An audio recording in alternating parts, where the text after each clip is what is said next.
साहित्य निधि में आज सुनिए भारत की प्रसिद्ध उर्दू लेखिका कुर्तुल-ऐन हैदर जी का लिखा हुआ उनका बेहद प्रसिद्ध उपन्यास अगले जन्म मुहे बिटिया न कीजो। भारतीय साहित्य जगत में कुर्तुल-ऐन हैदर जी को ऐनी आपा के नाम से भी जाना जाता है।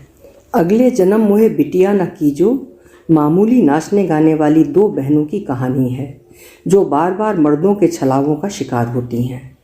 फिर भी ये उपन्यास जागीरदार घरानों के आर्थिक ही नहीं भावनात्मक खोखलेपन को भी जिस तरह उभार कर सामने लाता है उसकी मिसाल उर्दू साहित्य में मिलना कठिन है। प्रस्तुत है ऐनी आपा का लिखा हुआ उपन्यास अगले जन्म मुहे बिटिया न कीजो। लगा के काजल चले गुसाई, लगा के काजल चले गुसाई, भूरे कव्वाल की गगन भेदी तान से चिराग की लौ भी थर्रा गई। अरे लगा के काजल चले गोसैया, भूरे खां के 10 साला साहबजादे शद्दू अपनी बारीक आवाज में गीत गाने लगे। आहे लगा के काजल चले गोसैया, चारों फाका ज़दा साथी तालियां बजा बजा कर दोहराने लगे।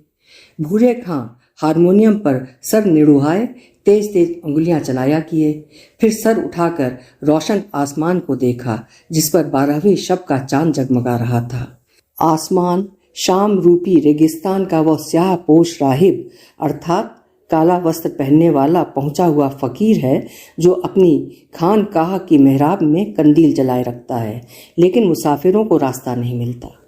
चले गुसाई चले, शबे मेराज अर्थात वो रात जब इस्लामी परंपरा के अनुसार हजरत मोहम्मद साहब चांद पर गए थे का बयान और भूरे खां का अद्वितीय फन, हंडे शाह का बारौनक उर्स। श्रोतागण थे कि स्तब्ध बैठे थे। एक आदमी कव्वाल पार्टी के सामने धरी तेल की डिबिया की लौ उकसाने में तल्लीन हो गया क्योंकि दरगाह में टंगा हुआ गैस का हंडा अब मध्यम पड़ चुका था। इसी जंग आलूदा पेट्रोमैक्स की वजह से वो बुजुर्ग हंडे शाह कहलाते थे। वो अपने श्रद्धालु गणों के मानिंद एक दीनहीन और गुमनाम बुजुर्ग थे। जाने थे भी कि नहीं यह सब जो हो रहा है था या नहीं, या उनकी असल और बुनियाद क्या है। हंडे शाह गैर मौजूद हैं तो मौजूद क्या है, और जो कुछ बस यही है तो गैर मौजूद क्या है, और जो है उसका औचित्य भी कोई बतलाए। इसके अलावा फनकारों और साहित्यकारों की तरह औलिया भी इस लिहाज से कुछ एक खुशनसीब होते हैं कि उनको दुनिया जानती है। बाज़ों को चंद अल्लाह के बंदे ही चिराग जलाने के लिए मैसर आते हैं, बाज़ों को तो वो भी नहीं।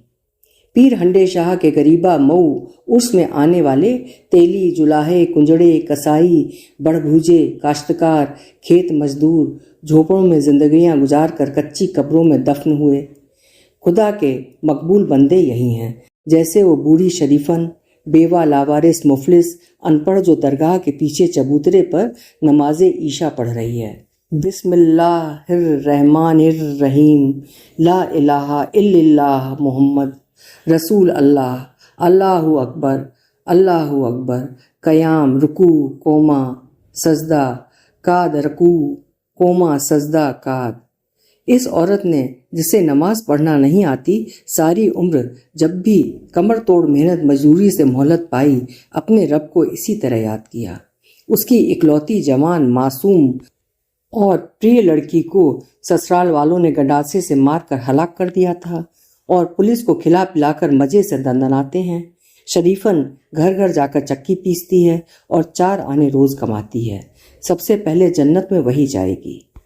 और ये गुमनाम सामर्थ्यहीन देहाती कव्वाल और ये उनके श्रोतागण गहर अहम तुच्छ और कंगाल लेकिन संतोषी और कृतज्ञ।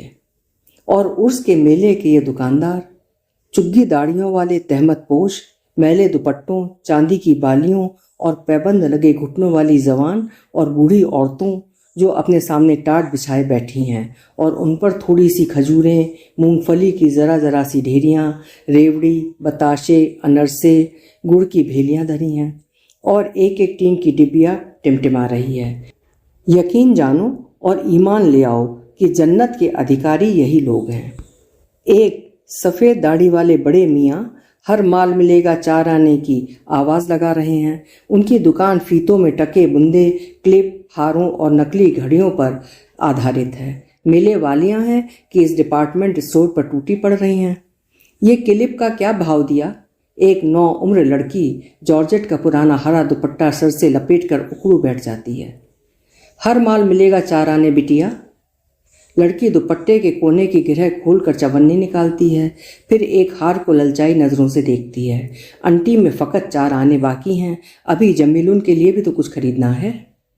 अच्छा, एक क्लिप और दे दो, वो लाल वाला, हमारी छोटी बहन के लिए। लड़की ने जर्द केले की कमीज और नीले साटन की सलवार पहन रखी थी, कलाइयों में हरी रेशमी चूड़ियां। रश्के कमर, ओ रश्के कमर, भीड़ में से आवाज आती है। जानू, तुम्हारी महतारी गोहरावत हैं, एक औरत टहोका देकर उससे कहती है। वो दरगाह की तरफ भागती है, जहां भूरे खां का प्रोग्राम खत्म हो चुका है और अब इमरती जलेबी और कांडे भांड का नंबर है। लड़की दौड़ती हुई चबूतरे की ओर आती है, जहां एक काना मस्खरा, फुंदने की तुर्की टोपी और सुर्ख वास्केट और स्लीपिंग सूट का नीला धारीदार पायजामा पहने एक मुख्तसर सा हारमोनियम संभाल चुका था। एक तपेदिक की शिकार औरत धुस्सड़ शॉल में लिपटी ढोलक अपने आगे सरकाती है। एक कमसिन बच्ची करीब बैठी मजमे को गौर से देख रही है। वो बिमरिया औरत उसे एक थप्पड़ रसीद करती है। अरे बदजात, इधर क्या बैठी है थुआ की थुआ, सामने आकर बैठ। खाला, हमें उठाओ तो, बच्ची नरमी से कहती है। 7 फाकों पर भी वजन है कि बढ़ता चला जा रहा है, मरने जोग का। तपेदिक की शिकार औरत बड़बड़ाती है। इतनी देर में नीली शलवार हरे दुपट्टे वाली लड़की चबूतरे पर पहुंच जाती है। बजिया, बच्ची उसकी तरफ बाहें फैलाती है। बड़ी लड़की उसे गोद में उठाकर हारमोनियम के सामने बैठाल देती है। बच्ची अपनी खुश्क टहनी सी टांगों को बड़े एहतियात से अपने मुन्ने से गरारे में छिपाने की कोशिश करती है। अब काना मस्खरा सर तिरछा करके हारमोनियम पर तेज तेज उंगलियां चलाता है। बड़ी लड़की कान पर हाथ धरकर तान लगाती है। चलो चलो, इमरती जलेबी गावत हैं। मजमे में भिनभिनाहट। बड़ी लड़की ने गाना शुरू कर दिया है। सफ़र है दुश्वार, सफ़र है दुश्वार, ख्वाब कब तक, बहुत बड़ी मंजिले अदम है। लंगड़ी बच्ची मिसरा सानी उठाती है। नसीम जागो, नसीम जागो, कमर को बांधो, उठाओ बिस्तर की रात कम है। श्रोतागण सिर हिला हिलाकर झूम रहे हैं। जवानी और हुस्न, जाहो दौलत, ये चंद अनफास के हैं झगड़े। अपाहिज बच्ची बड़ी मेहनत से बड़ी बहन का साथ देती है। अजल है इस्तादा दस्त बस्ता, नवेदे रुखसत हर एक दम है। बसाने दस्ते सवाले साइल तई हूँ, हर एक मुद्दुआ से। बड़ी लड़की शीन काफ से दुरुस्त निहायत सलीके से गा रही है। नियाज है बेनियाजों से, बगल में दिल सूरते सनम है। हक अल्लाह, एक काला भुजंग मलंग नारा लगाकर फर्श पर लौटने लगता है। अल्लाहु अल्लाह, अल्लाहु अल्लाह। माले कारे जहाने फानी, कभी नहीं एक कायदे पे। जो 4 दिन के हैं वफूरे राहत, तो बाद उसके गमो अलम है। गांव के चौधरी हामिद अली के चचाजाद भाई, जो मुकदमेबाजी में लुट-पुट चुके हैं और जोर जोर से फर्श पर हाथ मारते और रोते हैं और चिल्ला चिल्ला के दोहराते हैं, जो 4 दिन हैं, जो 4 दिन हैं। वाह रे अल्लाह वाह, वाह रे मौला वाह, देख ली तेरी कुदरत, देख ली। जबान रोको, बहक रहे हो, पिछली रात का नशा जोश पर है। बड़ी लड़की उनको मुखातिब करके गाती है। अब चंद लोगों को हाल आ रहा है, जोश खरोश बढ़ता जाता है। माजूर मतलब अपंग बच्ची को काना मस्खरे ने अपने कंधे पर बैठा लिया है। वो अपने नन्हे मुन्ने हाथों से ताल देकर बहन की हमनवाई में मसरूफ है। जबान रोको, बहक रहे हो, सुरूरे दोशीना जोश पर है। ये मिसरा बजुज मुसीबत पसंद हमको कमाल आया। नसीम जागो, कमर को बांधो, उठाओ बिस्तर की रात कम है। गुर्बत ज़दा अर्थात गरीब श्रोतागण इकन्या दुवन्या मदकूक औरत की तरफ फेंकते हैं, जो अपना दुपट्टा फैलाकर उसमें समेटती जा रही है। खिसके डबल, खिसके डबल, खिसके डबल। बड़ी लड़की रश्के कमर उर्फ कमरून उर्फ इमरती ठुमके लगाती गांव के सफ़ेद पोशों की तरफ जाती है, जो उसे 54 अठन्नी देते हैं। सब मिलाकर 9.5 रुपया बने। रश्के कमर मायूसी से पैरों पर नजर डालकर उनको दुपट्टे की गिरह में बांध लेती है। मजमा छटने लगता है। कमरून का कुनबा अपने साजो सामान समेट कर चबूतरे से उतरता है। वो दरगाह के अहाते से निकलकर नानबाई की दुकान की तरफ जाते हैं, जहां उनका ज़ादे राह अर्थात रास्ते का सारा सामान एक कोने में रखा है। नानबाई भी अपनी दुकान बढ़ाने में मशगूल है। कमरून टीन का छोटा सा बक्सा खोलकर बड़ी एहतियात से अपने दोनों क्लिप उसमें रखती है। उसकी आंखों से टप टप आंसू गिर रहे हैं। टसुए क्यों बहाती है कमनसीब? मखदूद औरत बुरका सर पर डालते हुए उसे झिड़कती है। जमील उनको उठा, खाना तो खा लो। नानबाई अल्मोनियम के कटोरे में थोड़ा थोड़ा शोरबा और 4 नान मतलब रोटी उनको देता है। वो जमीन पर उकड़ू बैठ के सर जोड़कर रात का खाना खाते हैं। नानबाई उनसे पैसे नहीं लेता। अब काना भांड रेलवे कुली की फुर्ती से ट्रंक और दरी में लिपटा बिस्तर अपने सर पर धरता है। हारमोनियम कमर में लटकाता है। औरत ढोलकी संभालती है। कमरून गोद में जमील उनको उठा लेती है। तीनों सर झुकाए इक्कों के अड्डे की ओर चल पड़ते हैं। मेले के बाजार में से गुजरते हुए नन्ही जमीलुन सर मोड़ मोड़ कर ललचाई नजरों से चूड़ियों की दुकान को देखती है। कांडा भांड चलते चलते एक लंबा सांस लेकर दरगाह को मुखातिब करता है। वाह पीर हंडे शाह, बड़ी आस मुराद लेकर आपके दरबार में आए थे, मिला क्या? 9 रुपए 6.25 आने। फुरकान मंजिल के जनान खाने में डिप्टी साहब आराम कुर्सी पर बैठे आगे को झुके एक अब्रू अर्थात एक भौं उठाकर सर पर खिजाब लगा रहे थे। डिप्टियाइन आईना लिए सामने खड़ी थी। डिप्टी साहब गुनगुनाते जा रहे थे और महवे आराइशे जमाल अर्थात सजने धजने में व्यस्त थे। दफअतन अर्थात यकायक उन्होंने कहा, बीबी हम रश्के कमर से मुताह मतलब एक सीमित अवधि के लिए निकाह कर लें। डिप्टियाइन ने आईना स्टूल पर रखा और वसली की बैठी एड़ियों वाली जूतियां घसीटती चुपचाप अपने कमरे की तरफ चली गईं। अंदर जाकर मसहरी पर बैठ गईं। कुछ देर बाद दालान में झांका। शौहर ऐनक का केस और सरफराज अखबार संभाले सर झुकाए मर्दाने की तरफ जा रहे थे। डिप्टियाइन ने चबूतरे पर निकल कर आवाज दी, छेदू की बीबी जरा कमरून की खाला को तो भेजना। छेदू की बीबी चबूतरे के नीचे से बाहर आई और ड्योढ़े की तरफ चली। यह फुरकान मंजिल डिप्टी साहब के परदादा ने बनवाई थी, जो सुना है कंधार के गवर्नर थे।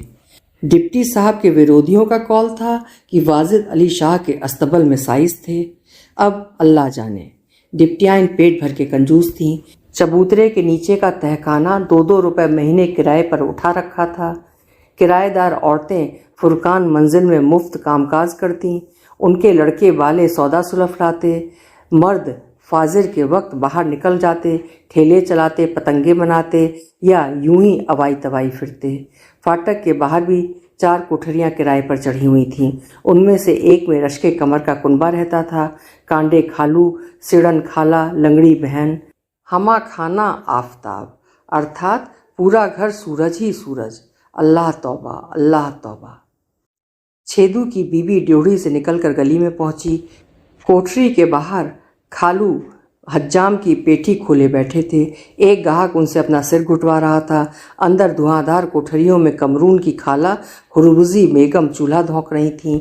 नौजवान जमीलुन एक झिलंगे पर पड़ी छत की स्याह कड़ियां गिन रही थी। एक खूंटी पर ढोलकी टंगी थी। छेदू की बीबी ने टाट का पर्दा उठाकर हाँक लगाई, एक कमरून की खाला, तुमको डिप्टियाइन याद फरमाती हैं। आ गया मलकून मौत का बुलावा, हुरमुजी बेगम ने फुकनी पटक कर कहा। चंद मिनट बाद बकती झकती बड़बड़ाती अंदर पहुंची। डिप्टियाइन चबूतरे पर बैठी उनकी ही प्रतीक्षा कर रही थीं। जाकर लठ सी खड़ी हो गई। आओ बैठो। डिप्टियाइन ने फर्श की तरफ इशारा किया। वो बैठ गई। कमरून की खाला, हमने तुमको गिरहस्तन समझकर किराएदार रखा। तो क्या हम गिरहस्तन नहीं हैं? खाला ने चमक कर कहा। तुम्हारी लंगड़ी भांजी पर रहम खाया। शुक्रिया इनायत, बहुत ही बद औरत थी। तुमने हमसे कहा तुम्हारा खाविंद हज्जाम है, तो क्या गिरासकट है? हमसे लोगों ने आकर कहा आपने किन उल्फतों को घर में घुसा रखा है। गली गली गाते बजाते मांगते खाते फिरते हैं। आपसे मांग कर तो नहीं खाते। डिप्टियाँ तिल मिलाकर रह गईं, मगर खाला सिड़न मशहूर थीं। अंदाजे गुफ्तगू ही यही था। जबान संभाल कर बात करो, इतने जूते लगाऊंगी कि होश ठिकाने आ जाएंगे। ठीक ही कहते हैं कहने वाले कि हुसैनाबाद की वेश्याओं का टब्बर है। हमने यकीन न किया। हुजूर की हदीस शरीफ में आया है कि जब तक खुद न देखो किसी पर शक न करो, लेकिन अब हमने खुद रश्के कमर को बुर्का ओढ़कर रात बिरात बाहर जाते देखा है। अब तुम यहाँ रहने योग्य नहीं हो। कमरून की खाला। अम्मा और कमरून की खाला के झगड़े की आवाज़ सुनकर फरहाद मियाँ ऊपर से उतरे। आज यूनिवर्सिटी नहीं गए थे, देर से सोकर उठे थे। जमहाई लेकर दरियाफ्त किया, अम्मी जान क्या फिर रश्के कमर का कोई मुकदमा पेश है? अरे हमने कितनी भलाई की इन बेघरों नाशुक्रों के साथ। रश्के कमर को स्कूल में डाला, तमीज़ सलीका सिखलाया। डिप्टियाँ ने फरियाद की। अम्मी जान अब आप खामोश रहिए, हम आज सारा तिया पाँचा किए देते हैं। कमरून की खाला आप तशरीफ़ ले जाइए अपनी मसलहरा। अरे ताने ना दो भैया, खुदा के गज़ब से डरो। खाला ने कमर पर हाथ रखकर फर्श से उठते हुए कहा और चबूतरे से उतरकर बाहर सटक ली।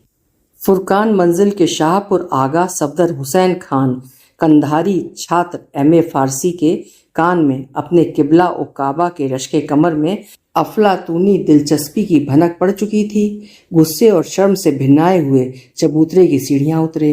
रश्के कमर उर्फ कमरून सेहन के एक गोशे मतलब कोने में हैंडपंप के धड़े पर उकड़ू बैठी मुंह धो रही थी। रेशमी मलमल का पिस्तई दुपट्टा नज़दीक गुले मखमल के पौधे पर सूख रहा था। थड़े की मुंडेर पर गेसू दराज हेयर ऑयल की बोतल और साबुनदानी में लक्स सोप रखा था। ये ठाट बाट कहाँ से होते हैं? रश्के कमर ने मुंह पर छपका मारकर सर उठाया। उसकी सूरत देखते ही फरहाद मियाँ का सारा गुस्सा हवा हो गया। रश्के कमर, मुंह हाथ धो लो तो जरा हमारे कमरे में आना। डिप्टियाँ वो सामने ही बैठी हैं। रश्के कमर ने हंसकर जवाब दिया। फरहाद साहब झेप कर गुलाबी हो गए। वाकई खानगियों की औलाद है, बेहया आवारा। उन्होंने निहायत संजीदगी से कहा, रश्के हम तुम्हारी भलाई चाहते हैं। यहाँ रोज़ तुम्हारी वजह से कोई ना कोई शिकूफा खिल रहा है। ऊपर आओ, बैठकर सोचेंगे तुम्हारे लिए क्या बंदोबस्त किया जाए। बहुत अच्छा मियाँ, अभी आते हैं, आप जाइए। लड़की ने भी उसी मतानत अर्थात विनम्रता से जवाब दिया। थोड़ी देर बाद वो लुक छिपकर मर्दाने जीने से होती दूसरी मंजिल पर आगा फरहाद की अमलदारी में पहुंच गई। वो एक दरवाजे के पास कुर्सी पर बैठे दीवाने फानी के पन्ने पलट रहे थे। दरवाज़ा जिसके निचले हिस्से पर सलाखें लगी थीं गली पर खुलता था। बड़ी सुहानी हवा आ रही थी।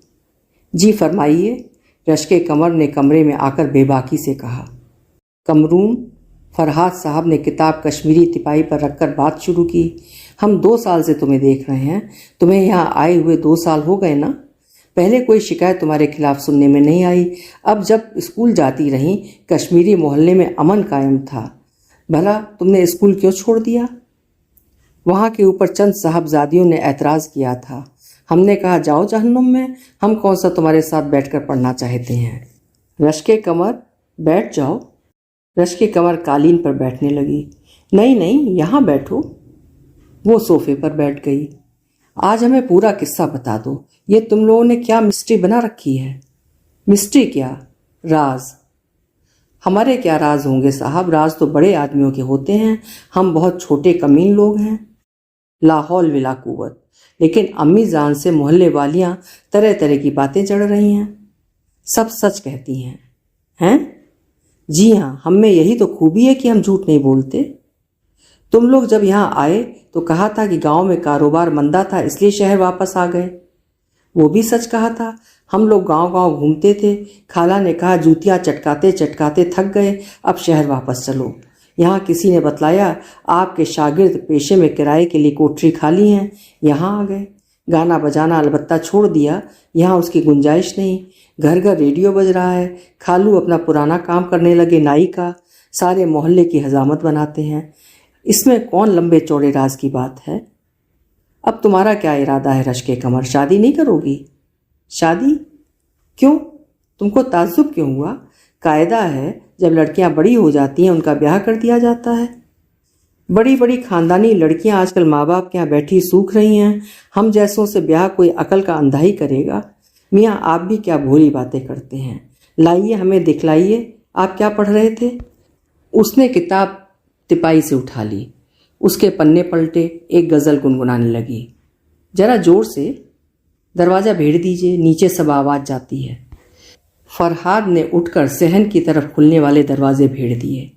रश्के कमर ने जरा नीचे सुरों में तरन्नुम से पढ़ना शुरू किया। फरहाद मियाँ खोए हुए और स्तब्ध से सुना किए, फिर यकायक कुर्सी से उठकर कहा, रश्के मिलाओ हाथ, तुम्हारा कैरियर समझ में आ गया, हम तुम्हें शायरा बनाएंगे। ऑल इंडिया मुशायरा कैसरबाग की बारादरी से रिले किया जा रहा है। मोहतरमा सूफिया नसीम सबिहाबादी मुशायरे की सदारत फरमा रही हैं। अभी आपने मोहतरमा नाज़नीन बरेलवी से उनका कलाम सुना, अब लखनऊ की होनहार शायरा मिस रश्के कमर से उनकी ताज़ा गज़ल सुनिए।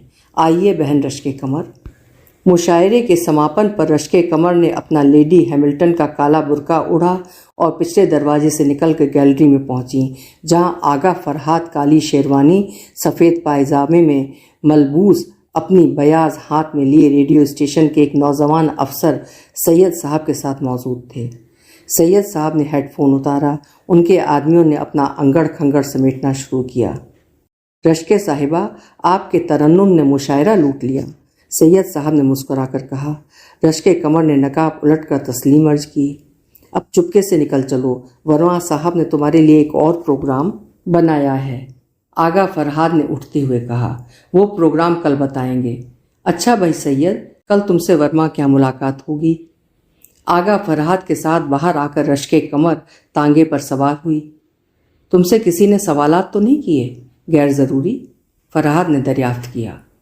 सवालात हमेशा गैर ज़रूरी होते हैं, रश्के कमर ने कहा, लेकिन अब कौन सा प्रोग्राम सोच रहे हैं?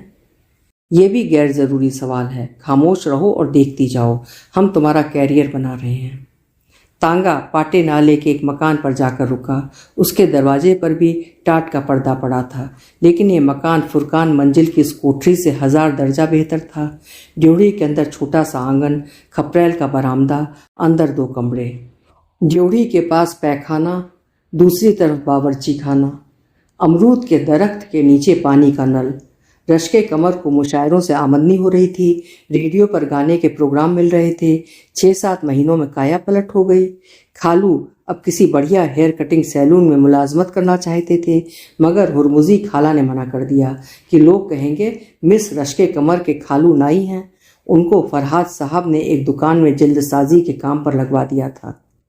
दूसरे रोज शाम के 5 बजे कमरून और जमीलुन बुरके ओढ़कर नजरबाग फरहाद साहब के बताए हुए पते पर पहुंची।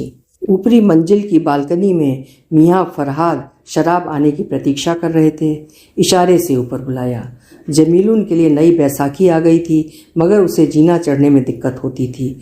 फरहाद खुद दौड़े हुए नीचे गए, उस बेचारी को सहारा देकर दूसरी मंजिल पर लाए। गैलरी में एक दरवाजे पर बोर्ड लगा था, Narendra Kumar Verma, journalist, gold medalist, writer and art advisor. अंदर से कमरा मुंह से बोल रहा था कि एक शुद्ध इंटेलेक्चुअल की बैठक है। दीवारों पर चुगताई के प्रिंट, एक तरफ गालिब, दूसरी तरफ टैगोर, कोने में फ्लोर लैंप, बुक शेल्फ में अंग्रेजी उर्दू किताबें, नीचे लंबी मेज पर उर्दू के तरक्की पसंद पत्रिकाएं और चंद ताज़ा पाकिस्तानी रिसाले, फर्श पर रंगीन चटाई। किश्ती में स्टूडियो पॉटरी का टी सेट और गृहस्वामी फर्श पर बैठे रेडियो स्टेशन वाले दोस्त से बात करने में मसरूफ़ थे। एक दीवान पर एक धीमी चाल वाली गोरी सी 17-18 साला लड़की मामूली फालसई साड़ी पहने सहमी बैठी थी। आगंतुक लड़कियों को देखते ही घबराकर उठ खड़ी हुई और हाथ जोड़कर नमस्ते किया।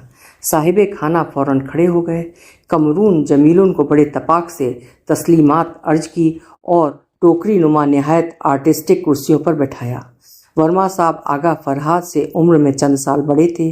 मोटे स्याह फ्रेम की ऐनक, सर पर झुआ भर बाल, खादी सिल्क का बादामी कुर्ता, नेहरू जैकेट, चूड़ीदार पायजामा, चेहरे पर विनम्रता और शिष्टता दिख रही थी। देखने सुनने में भी बुरे नहीं थे। बैचलर अपार्टमेंट था। मुलाजिम छोकरे को आवाज़ दी। वो नहीं आया तो झल्ला कर चायदानी उठाई और किचन की तरफ भागे। आपने अब तक बताया ही नहीं कि घर के मालिक कौन है? रश्के कमर ने चुपके से पूछा। रेडियो वाले दोस्त दीवान पर बैठे छरेरी बदन वाली लड़की से बात कर रहे थे। ये, आगा फरहाद ने जवाब दिया। अरे लाजवाब आदमी हैं, रईसजादे हैं, माँ बाप नरही पर रहते हैं। इन्होंने ये फ्लैट ले रखा है आर्ट और कल्चर की खिदमत के वास्ते। हमने तुम्हारे बारे में उन्हें बताया, उन्होंने फ़ौरन एक स्कीम बना डाली। अभी देखो, आकर बताएंगे। वर्मा साहब चायदानी उठाए मुस्कुराते हुए वापस आए। अब आगा फरहाद ने सरगोजी से उनसे पूछा, यार ये लड़की कौन है? ये पहाड़न है। ये सुतवा नाक, कमल नयन, पतली कमर, आपको पहाड़न नजर आती है? सुना है कि उनके कमर ही नहीं है, खुदा जाने नाड़ा कहाँ बांधते हैं। फरहाद साहब इक्के टांगे वालों की तरह गुनगुनाए। लाहौल बिला कुव्वत, वर्मा साहब ने झुंझलाकर कहा और गोरी लड़की से मुखातिब हुए। मोती, इधर आकर बैठो, लो चाय बनाना सीखो। भाई रश्के कमर साहिबा, ज़रा अब आप इनकी ट्रेनिंग कीजिए। लड़की दीवान से उतरकर चारपाई पर आ बैठी और घबराई हुई सी सबके चेहरे तकती रही। लो चाय बनाओ सबके लिए। वर्मा साहब ने ट्रे उसके सामने सरकाई। चौके में बैठना छोड़ मेरी सरवन, छुरी कांटे से खाना सीख। लहंगा पहनना छोड़ मेरी सरवन, साया पहनना सीख। पीढ़ी पर बैठना छोड़ मेरी सरवन, अरे धौले कुएं पे तंबूरे ताने मेखे भी गड़वाए, मेखे भी गड़वाए। सैयद साहब ने जो दिल्ली वाले थे अलपना शुरू किया। ये क्या है, कहाँ का लोकगीत है? वर्मा ने दिलचस्पी से पूछा। एक देहातन पर दिल्ली का अंग्रेज रेजिडेंट आशिक हो गया था, उसके मुतल्लिक उस जमाने में हमारी तरफ ये गीत गाया जाता था। फिर क्या हुआ? वो अंग्रेज कत्ल हुआ। William Fraser? आगा फरहाद ने दरियाफ्त किया। हमारी मोती पे फिरंगी आशिक हो गया तो हम भी उसे कत्ल कर देंगे, वर्मा साहब ने ऐलान किया।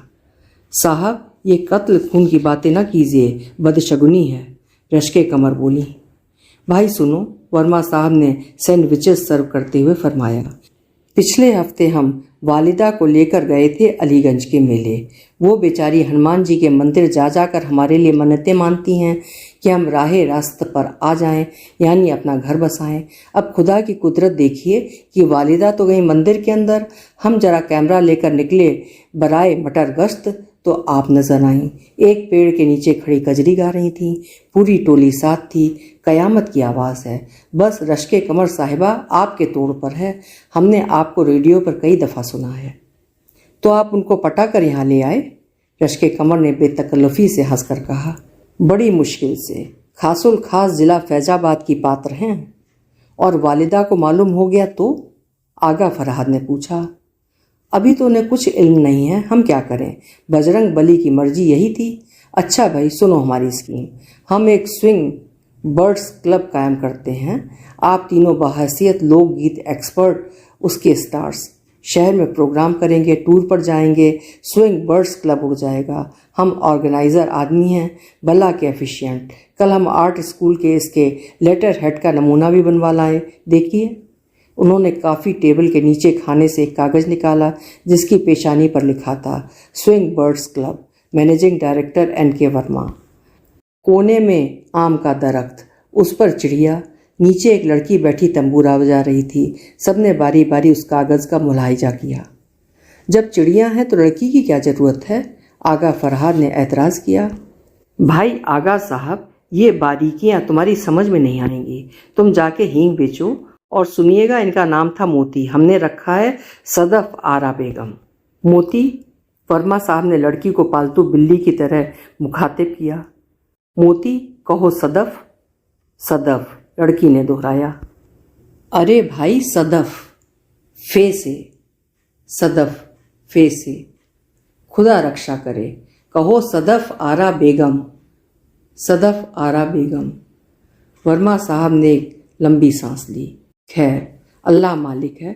कल से उनका शीन काफ दुरुस्त करने की इंटेंसिव ट्रेनिंग शुरू। 1.5 महीने बाद स्विंग बर्ड्स क्लब का पहला प्रोग्राम रेडियो पर भी शेड्यूल कर लिया गया है। क्यों मियाँ? उन्होंने सैयद साहब से दरियाफ्त किया। कत्तई, उन्होंने पाइप सुलगाते हुए जवाब दिया।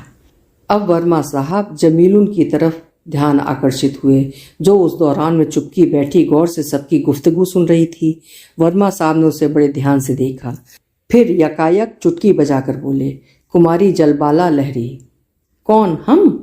हमारा नाम जमीलुन्निसा बेगम है, जमीलुन ने बिगड़ कर कहा। कुमारी जलबाला लहरी, वर्मा साहब ने निश्चय के साथ दोहराया। शक्ल में बिल्कुल बंगाली सलोनापन। आप बंगाल से कल आई हैं जयबाला लहरी। ये जला बला कौन बला है? और बंगाल से आए हमारी बला? हम हुसैनाबाद में पैदा हुए थे, अब पाटे नाले पर रहते हैं। अरे भाई, हम तुम्हारा कैरियर बना रहे हैं। कैरियर ना सैरियर, वो क्या होता है? तुम्हारा मुस्तकबिल। अरे हमारा कैरियर अल्लाह मियाँ ना बना पाए, आप क्या बनाएंगे? जमीलुन ने खुशकी से जवाब दिया। अल्लाह की पनाह, क्या कुफ्र बकती हो, वर्मा साहब ने बुरा मानकर कहा। जलबाला लहरी, आगा फरहाद ने प्रशंसा भाव से दोहराया। खूब नाम सोचा। लहरी क्यों? इसीलिए कि हम लहरा के चलते हैं? जमीलुन ने सवाल किया। अरे भाई, जरा इस उल्टी खोपड़ी की लड़की को समझाओ, वर्मा साहब ने आजिज होकर कहा। लहरी एक बंगाली सरनेम है। वर्मा साहब, हम इन्हें समझा लेंगे। अब आप बताइए, रिहर्सलें कब शुरू करेंगे? रश्के कमर ने दरियाफ्त किया। वर्मा साहब पैड पर लिखने में मसरूफ हो चुके थे। Swing birds club, Sadaf Ara बेगम, मिस रश्के कमर, कुमारी जलबाला लहरी। हेलो हेलो, जी हाँ, मैं वर्मा बोल रहा हूँ। अख हाँ, आदाब अर्ज, मिजाजे आली। अरे साहब, आप कहाँ थे? दिल्ली से कब आए? आपने हमारा कंसर्ट मिस कर दिया। जी हाँ, बहुत शानदार रहा। एक मिनिस्टर ने उद्घाटन किया, खूब तस्वीरें खींची, जबरदस्त पब्लिसिटी रही और हाउसफुल। जी नहीं, सिर्फ लाइट म्यूजिक। हमारे आर्टिस्ट लोग गज़ल और गीत की एक्सपर्ट हैं। प्रेस ने बहुत उम्दा रिव्यू किए। इस वक्त भाई माफ़ फरमाइएगा, आज मंगल की शाम है, वालिदा साहिबा को एक कीर्तन में ले जाना है। आज तो तशरीफ़ ना लाइए, हम इसी वक्त न रही जा रहे हैं अपने मकान पर। जी हाँ, बहुत बहुत शुक्रिया, आपकी दुआओं का इच्छुक हूँ।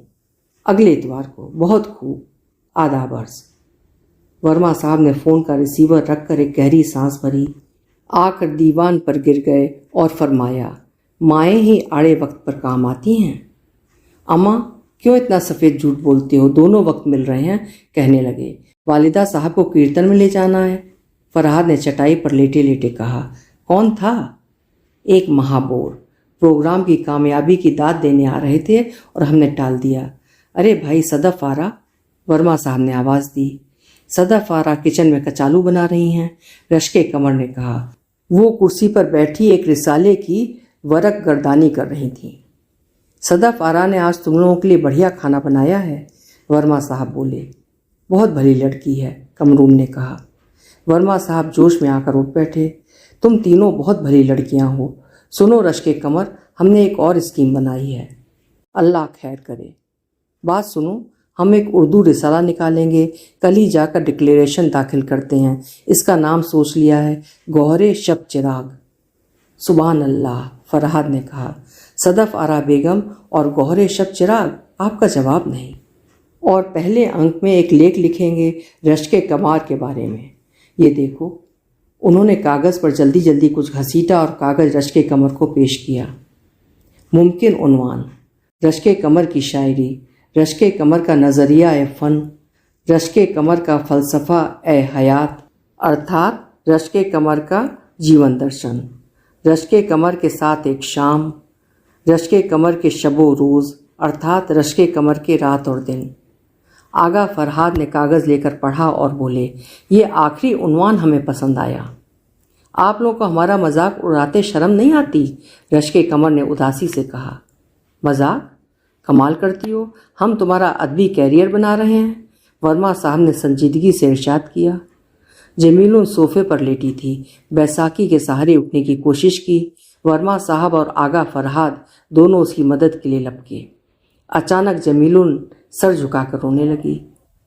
जमीलुन क्या हुआ? वर्मा साहब ने हड़बड़ाकर पूछा। कुछ नहीं वर्मा साहब, जमीलुन ने कश्मीरी सिल्क की साड़ी के पल्लू से आंसू खुश्क करते हुए कहा।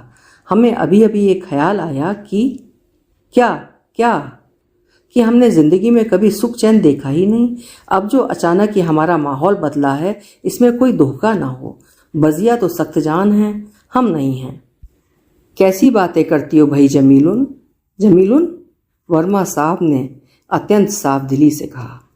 अरे आप लोग हमारी राम कहानी सुने तो यकीन ना आएगा, रश्के कमर कॉफ़ी बनाते हुए बोली। लेकिन हमें हमदर्दी वसूल करने से नफरत है और शर्म भी आती है। हमें नहीं आती शर्म। जब कुदरत को हमारी ये धजा बताने में शर्म नहीं आई तो हमें क्यों आए? जमीलुन ने रुमाल से नाक पोंछते हुए कहा। वर्मा साहब ने कॉफ़ी की प्याली पेश की। हम पैदा हुए, अम्मा हमारी पैदाइशी में मर गईं। जमीलुन ने कॉफ़ी का घूंट भर के कहा। हम लंगड़े पैदा हुए, खाला ने पाला। गलियों में रुल के लोट पीट कर 5-6 साल के हुए। अम्मा के मरने के बाद घर का खर्च चलाने वाली सिर्फ खाला रह गईं। उनको हो गई तपेदिक। अम्मा जो कुछ जोड़ जकोड़ कर गई थी वो खाला की दवा दारू में उठ गया। डॉक्टर ने कहा भुवाली जाओ। जो थोड़ा सा पैसा बचा था उसे लेकर हुरमुजी खाला ने भुवाली जाने की ठानी। और ये तुम्हारे खालू? आगा फरहाद ने बात काटी। बताते हैं, सुनते जाइए। ये एक हज्जाम हमारे मुंडन नामकरण संस्कार में बुलाए गए थे। उन बेचारे को हम लोगों से हमदर्दी हो गई। कभी कभार आ निकलते। खाला पहले तो उनसे अपनी चिलम भरवाना भी पसंद नहीं करती थीं, लेकिन पर्दे में बैठती थीं। बीमार पड़ी तो लोगों ने मिलना जुलना छोड़ दिया। अब दवा इलाज की दौड़ भाग कौन करे? हम 6 साल के थे, बजिया 10-11 साल की। ये जुम्बन खा हज्जाम बाहर का काम कर देते। उनके बीवी बच्चे मर चुके थे। वो भी मोहब्बत अपनाइयत के 2 बोलों के भूखे थे। कहने लगे मैं तुम लोगों के साथ भुवाली चलूँगा। हुसैनाबाद का मकान भी किराए का था। हम लोग बोरिया बिस्तर बांध काट गोदाम रवाना हुए। अब ये निगोड़े काने जुम्मन खां थे बड़े ऐबी। गांजे और अफीम की लत इन्हें, जुआ ये खेलें। खाला, हम और बजिया जनाना 3rd क्लास में सवार हुए। वो मर्दाने डिब्बे में जा बैठे। मरे को मारे शाह मदार। सारा पैसा खाला ने उनके हवाले कर दिया था कि हिफाजत से रखेंगे। वो खुद रोगी, हम दोनों बच्चियां। खैर काठ गोदाम ट्रेन पहुंची।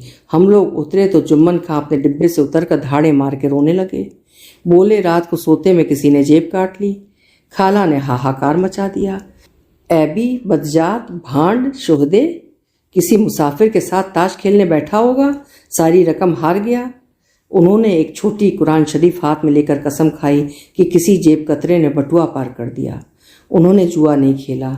हम लोग अपनी किस्मत को रो पीट कर बैठ गए। अब क्या करें? जो नाश्ता साथ था वो भी खत्म हो गया। खाला के पास 2-4 रुपए थे, वो भी खर्च हो गए। अब खाएं कहाँ से? जुम्मन खालू अपनी नाई की पेटी साथ लाए थे। दूसरे दिन वो प्लेटफॉर्म के सिरे पर जा बिराजे, मुसाफिरों की हजामत बनाने लगे। फिर खाला की समझ में एक बात आ गई। वो हारमोनियम ढोलकी भी साथ लाई थी। उन्होंने ढोलक बजिया के आगे सरका दी। बजिया ने गाना शुरू किया। मुसाफिरों की भीड़ लग गई। थोड़ी सी आमदनी हुई। नैनीताल जाने वाले अमीर लोग हमारा गाना सुनकर इधर आ जाते, ₹1-2 दे देते। रेलवे स्टेशन पर पड़े कई दिन गुजर गए तो पुलिस ने भगा दिया। नज़दीक लकड़ियों के ढेर लगे हुए थे। एक साइबान था, उसमें जा बैठे।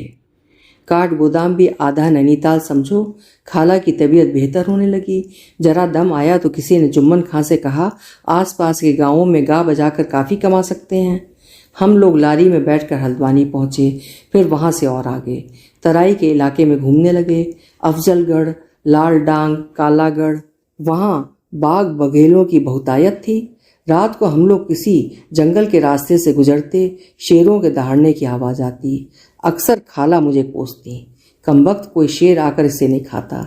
मैं भी कभी कभी दुआ मांगती, अल्लाह मियाँ कोई शेर तेंदुआ भेज दो जो मुझे आकर खा जाए। लाल डांग में कारबेट साहब का बंगला था। वो आदमखोरों की तलाश में बंदूक उठाए जंगल जंगल घूमता था। उस इलाके की आबो हवा इतनी अच्छी थी कि खाला जो बरसों हुसैनाबाद के गंदे बंद मकान में रही थी, अच्छी होने लगी। वो बड़ा हरा भरा इलाका था। वहाँ कच्चे रास्ते पर 2 मंजिला इशक्रमें चलती थीं। हम लोग वहाँ कई बरस घूमे। अफजलगढ़ में ईसाइयों का मिशन था। एक बार उन्होंने इशारतन हमसे कहा कि तुम सब ईसाई हो जाओ और हमारी धर्म प्रचारक टोली में शामिल होकर गांव-गांव इसी तरह यीशु मसीह के भजन गाओ तो तुम्हारा इलाज भी करा देंगे, स्कूल कॉलेज में पढ़ा भी देंगे। मैंने खाला से कहा, हो जाओ ईसाई, खुदा ना यहाँ है ना वहाँ, फ़र्क क्या पड़ता है, तुम्हारा और मेरा इलाज तो हो जाएगा। बजिया स्कूल में दाखिल हो जाएगी, उनकी ज़िंदगी बन जाएगी। खाला हमेशा ही हदचुट। उन्होंने मार मार कर हमें अत्तू कर दिया। टांग तो गारत हुई, बदबख्त ईमान भी खाने को तैयार है। खैर उन मिशनरी औरतों ने हमें और बजिया को थोड़ी सी अंग्रेजी पढ़ा दी, ऊन का काम सिखा दिया। जुम्मन खां जात के भांड थे, कहते थे उनके दादा परदादा शाही लखनऊ में नामी गिरामी भांड थे। जमाना बदल गया, उनके फन के कदरदान न रहे। जुम्मन खां ने मजबूरन नाई का काम सीख लिया। अब भी उनको 3-4 नकलें याद थीं। बेचारे बड़ी कोशिशों से मेले ठेलों में वही पेश करते। बजिया और हम गाते, खाला ढोलक बजाती। बेचारी खाला ने उनसे निकाह कर लिया था। गवारों ने हमारा नाम जमीलून से जलेबी कर दिया। बजिया इमरती कहलाती थी। बड़ी कठिन जिंदगी थी, लेकिन खाला हुसैनाबाद आने को तैयार नहीं थी। उन्हें यकीन था कि टाट के पर्दे के पीछे कैद होकर उन्हें फिर टीबी हो जाएगी। लेकिन गांवों और कस्बों में इतनी गुर्बत थी, जमींदारों के उत्सवों में 10-5 रुपए एक आध जोड़ा कपड़ा मिल जाता था। बड़ी मुश्किल से गुजर होती थी। फिर पाकिस्तान बना। सिख रिफ्यूजियों को बसाने के लिए जंगल काटे गए। उस इलाके में पंजाबी शरणार्थी आबाद होने लगे। वो हमारे गानों और नकलों को क्या समझें। हम लोगों ने फिर अवध का रुख किया। वहाँ एक कस्बे में हम लोग एक सराय में टिके थे। जाड़ों का ज़माना था, रमज़ान का महीना। मुझे वो रात अब तक इतनी साफ याद है। 21 रमज़ान की शब थी। खालू गांव की मस्जिद में तरावी पढ़ने गए थे। मैं और खाला और बजिया सराय के बरामदे में बैठे आग ताप रहे थे। खालू का कायदा था कि मस्जिद की सेहरी खाकर वापस आते थे, क्योंकि वहाँ गांव वाले दीनदारों की भेजी हुई सेहरी खाने को मिल जाती थी। सेहरी के बाद बस्ती की तरफ से नोहे की हृदय विदारक आवाज़ सुनाई दी। इब्ने मुल्जम ने हैदर को मारा। रोज़ादारों, कयामत के दिन हैं। खालू, बजिया और मैं भी वही नोहा पढ़ने लगी। उसी वक्त ढाटे बांधे डाकू सहन में आ कूदे। एक डकैत बजिया को उठा ले जाने के लिए आगे बढ़ा। सराय के आंगन में सेहरी के लिए जगह जगह चूल्हे जल रहे थे। हमारी चीखें सुनकर सारे मुसाफिर दौड़ पड़े। डाकुओं को मार भगाया, मगर हम तीनों दहल कर रह गए। खालू फजीर पढ़कर मस्जिद से लौटे। खाला ने कहा, शहर वापस चलो, देहात से भर पाए। चुनांचे हम लोग लखनऊ वापस आ गए। यहाँ फरहाद के नौकरों के लिए बने हुए कोठरियों में एक कोठरी किराए के लिए खाली थी। उसमें आन बसे। वर्मा साहब और आगा फरहाद स्तब्ध बैठे सुन रहे थे। जमीलुन ने किस्सा खत्म किया तो चौंक पड़े। सदफ आरा जो रसोई से आ चुकी थी, कहानी सुनकर आंसू बहा रही थी। मगर ताज्जुब है कि रश्के कमर, तुम लोग भाबर के इलाके में पली बढ़ी और उर्दू तुम्हारी इतनी नफीस है, वर्मा साहब ने कहा। वर्मा साहब जॉन साहब की रेखती खानगियों की ही जबान थी, आगा फरहाद बोले। और हुरमुजी खाला और जुम्मन भांड की ट्रेनिंग, रश्के कमर बोली। हुरमुजी खाला सनक गई हैं, लेकिन अब भी दर्जनों शेर याद हैं। आहो, हमारा ख्याल था तुम लोग जात की मीरासन हो। मीरासनें बेचारियां शरीफ होती हैं, पेशा नहीं करती। दरअसल हमें और बजिया को गाने का बड़ा शौक था, इसलिए खाला ने ढोलक मंगवा दी थी।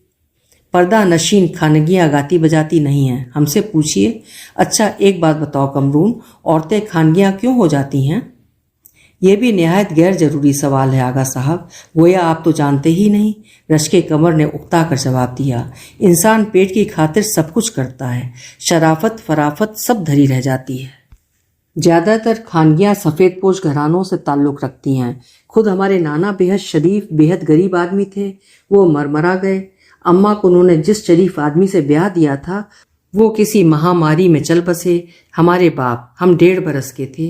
अम्मा 17 बरस की उम्र में बेवा हुई, बिल्कुल बेसहारा रह गईं, तो मजबूरन। हुरमुजी खाला के मियाँ किसी फौजदारी के मुकदमे में फंस गए थे। वो पुलिस से छिपने के लिए लापता हो गए। खाला के ससुरालियों ने बेचारी को मनहूस मनहूस कहकर घर से हकाल दिया। वो भी लाचार अम्मा के पास हुसैनाबाद आ गईं। जमीलुन वहीं पैदा हुई थी। उसके बाप इसी शहर के बाइज्जत इंसान हैं। उन्होंने कभी पलट कर उसकी खबर नहीं ली। ओफो भाई, वर्मा साहब ने गहरा सांस लिया। सदफ आरा से सुनो तो वो भी कम सताई हुई नहीं है। उसे 13 बरस की उम्र में इसकी माँ ने एक झड़ूस जमींदार के हाथ बेच दिया था। वो था सैडिस्ट। इसकी खुशकिस्मती से वो 1-2 साल में ही लुढ़क गया। ये गढ़ी से भागकर फिर अपने गांव वापस आ गई। सदफ आरा अब फूट फूट कर रो रही थी। कभी आपके पास वक्त हो तो हमारे जुम्मन खां से उनकी जीवन कथा भी सुनिएगा। ये जो आप लोग अपनी किताबों और रिसालों में बड़ी ऊंची ऊंची बातें लिखते हैं, सब भूल जाएंगे। जमीलुन ने तलखी से मुस्कुराकर कहा। भांडों की हालत बहुत अलमनाक है। आगा फरहाद सर हिलाकर बोले, फाके कर रहे हैं। हमारे बचपन तक भांड और साधु बच्चे उत्सवों में बुलाए जाते थे। यार वर्मा, तुमको मुस्तफ़ा हुसैन भांड याद है? क्या जबरदस्त फनकार थे। धुंधले से याद हैं। हमारी बुआ की शादी पर बारात के साथ नरही तशरीफ लाए थे। वर्मा साहब ने जवाब दिया। हमें खूब याद है। 80 बरस के थे जब हमने देखा। उस उम्र में भी क्या नाचते थे। बाकमाल रक्कास थे और कभी कभी बस खामोश खड़े हो जाते थे, लेकिन इस अंदाज से खड़े होते थे कि महफिल जाफरा नजार बन जाती थी। और वो उनके घोड़ा छोड़ने की नकल। अरे ये लोग वेस्ट में पैदा हुए होते तो सारी दुनिया उन्हें जानती और लखपति होते। जुम्मन खालू मुस्तफ़ा हुसैन से अच्छी तरह वाकिफ थे। रश्के कमर ने कहा, अब बताओ, बेचारे जुम्मन खां को ना ही पन्ना पड़ा। ये जो हमारी सोसाइटी में बेचारे निम्न वर्ग के कहलाते हैं, कभी उनकी जिंदगियों में झांक कर देखना चाहिए।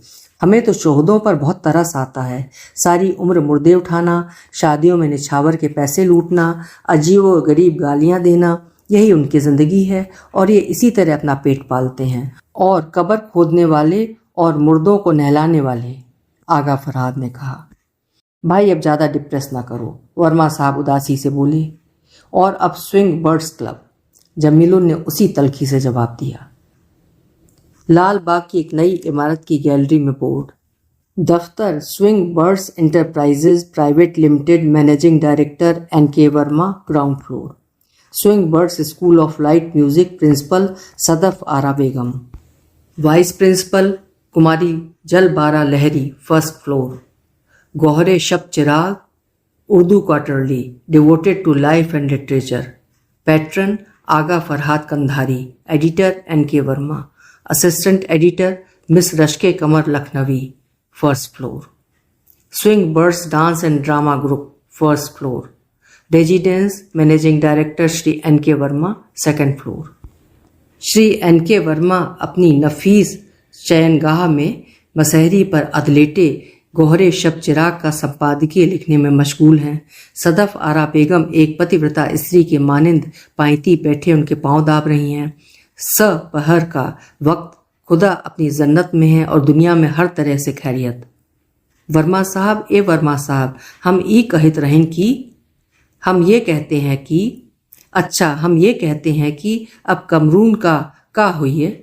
जमीलुन बतावत रहीन, मुसायरों में आए वाली सायरा लोग एजिटेशन कर रही हैं कि जिस मुसायरे में रस्के कमर को बुलाया चाहिए वो न जही हैं। उनका चाल चलन खराब है। शायरा लोगों का दिमाग खराब है। तारीखे अदबे उर्दू गवाह है कि बहुत सी आनंद देने वाली वेश्याएं साहिबे दीवान गुजरी हैं और पारखी नजरों ने उनकी हमेशा कद्र की।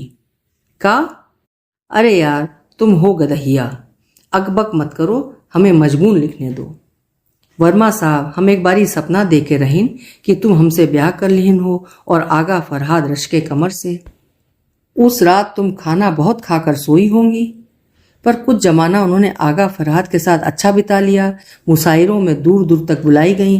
बम्बई गई तो बतावत रहीन, बहुते आव भगत हुई। राइटर लोग कहाँ रोज दावत, चाय पानी, फोटो खींचे, जगह जगह गजलें सुनाइन, मुसायरे हुए।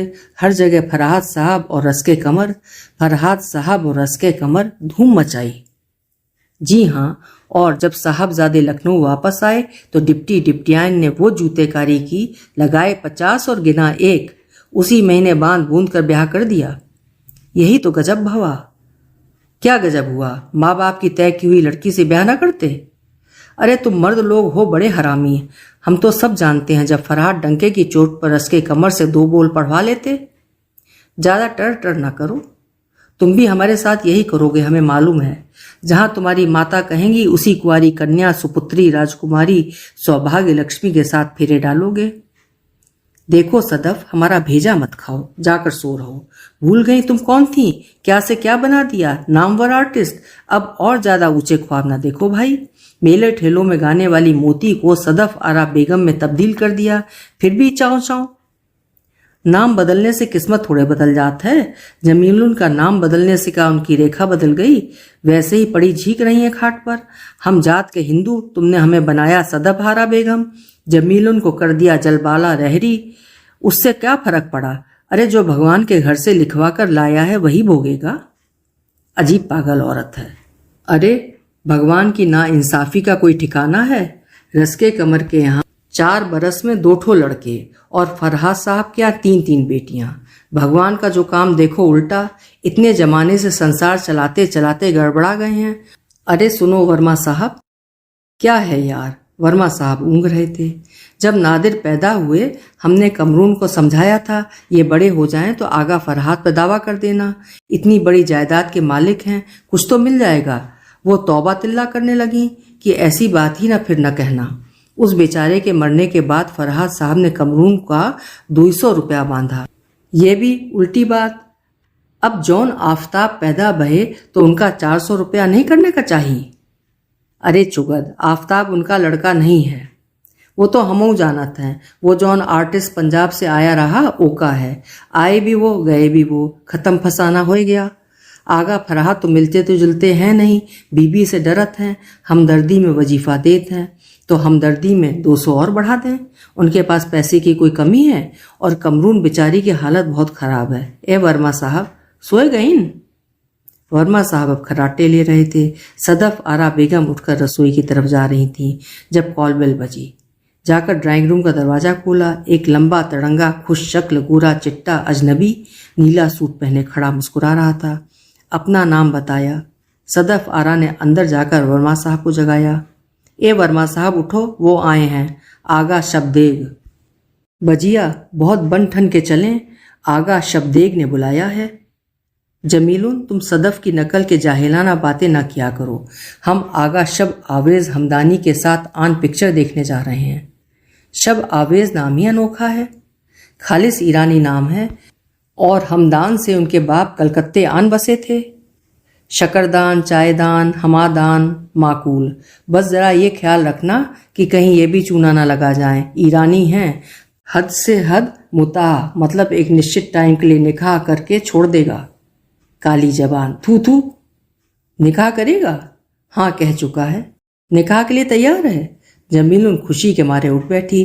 सिरहाने से खिसक खिसक कर पाइते आ गई जहां कमरून खिड़की के पास खड़ी मेकअप कर रही थी।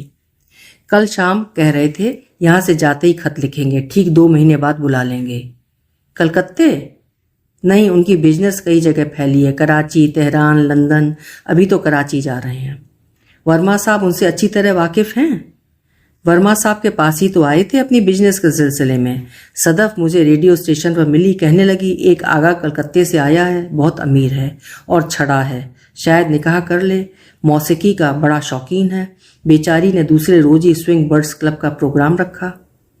बजिया एक बात कहूँ, वर्मा साहब सदफ की इस आदत से बहुत परेशान हैं कि वो तुम्हें स्विंग बर्ड्स के जरिए लोगों से मिलवाती है। स्विंग बर्ड्स क्लब इसीलिए तो बदनाम हो रहा है। तो आखिर मैं क्या करूं, मर जाऊं? मुशायरों से दावत नामे आने बंद हो गए। रेडियो प्रोग्रामों से खर्चा चल सकता है? 200 रुपये फरहाद के यहाँ से आते हैं, 50 रुपये महीना वर्मा साहब फर्जी म्यूजिक स्कूल की वाइस प्रिंसिपली के नाम से तुझको दे रहे हैं। महज अजराहे हमदर्दी 250 में गुजर हो सकती है। अभी आफताब को स्कूल में डालना है। बजिया ये आगा हमदानी वाकई तुमसे शादी करने को तैयार है? कह चुका है साफ साफ अल्फाज में। लगता है तुम उस पर आशिक हो गई हो। कमबख्त खूबसूरत बहुत है। हाँ आशिक हो गए हैं। आज तक किसी पर आशिक नहीं हुए थे। उस पर जान जाती है और वो भी हमें बहुत चाहते हैं। मगर वो तुम्हें कराची या लंदन बुलाकर शादी करेगा ये मुझे यकीन नहीं आता। काली जबान, थू थू। तू तो मेरी खुशी देखकर चलती है, लंगड़ी चुड़ैल, पिछल पाई। अज बराए खुदा बजिया ऐसी घटिया बातें मत करो। बजिया पर्स उठा तनतनाती हुई कमरे से बाहर चली गई। ड्योढ़ी में पहुंचकर टाट का पर्दा उठाया और बाहर निकली। साइकिल रिक्शा में बैठी। रिक्शा पाटे नाले से निकलकर कार्टन होटल की तरफ रवाना हुई।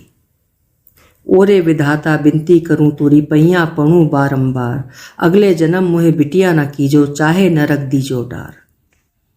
ढोलक की थाप पर सदफ आरा और कुमारी जलबाला लहरी की सुरीली आवाजें और एक दिलदोज मतलब हृदय विदारक पूर्वी गीत, अगले जन्म मुहे बिटिया न कीजो, अगले जन्म। स्विंग बर्ड्स म्यूजिक स्कूल के कमरे में एक लड़की टेप रिकॉर्ड चला रही थी। सदफ आरा और जमीलुन बरामदे में चटाई पर बैठी थी। जमीलुन की बैसाखी सामने धरी थी। सदफ थाली में तरकारी काट रही थी। वर्मा साहब बाहर गए हुए थे। आज 15 तारीख है, कमरून अब कराची पहुंच गई होंगी। सदफ ने आलू छीलते हुए कहा। क्या पता, जमीलुन आहिस्ता से बोली। कब तक पहुंचेंगी? धक्का पासपोर्ट से गई हैं। खोखरा पार का रास्ता सुना है, बड़ा जान जोखों का भरा है, जवान बेटी का साथ। आज की बात है जब महापारा पैदा हुई थी, 16 बरस हो गए, सदफ ने कहा। अब क्या वो बजिया को पहचानेगा? बालों में चांदी चमक आई है। सदफ, हम जानते हैं बाज गीत ही मनहूस होते हैं। बजिया हर प्रोग्राम में वही एक राजस्थानी मांड सुनाया करती थी।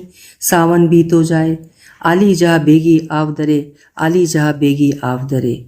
रूपा मतलब रुपया मिलाना साजन मिले, रूपा हो गए केस। आली जहा बेगी हरामजादे उल्लू के पट्टे को न वापस आना था न आया। अरे खत तक नहीं लिखा। शुरू में 2-4 चिट्ठियां तो आई थीं, सदफ ने कहा। उसके बाद गोल।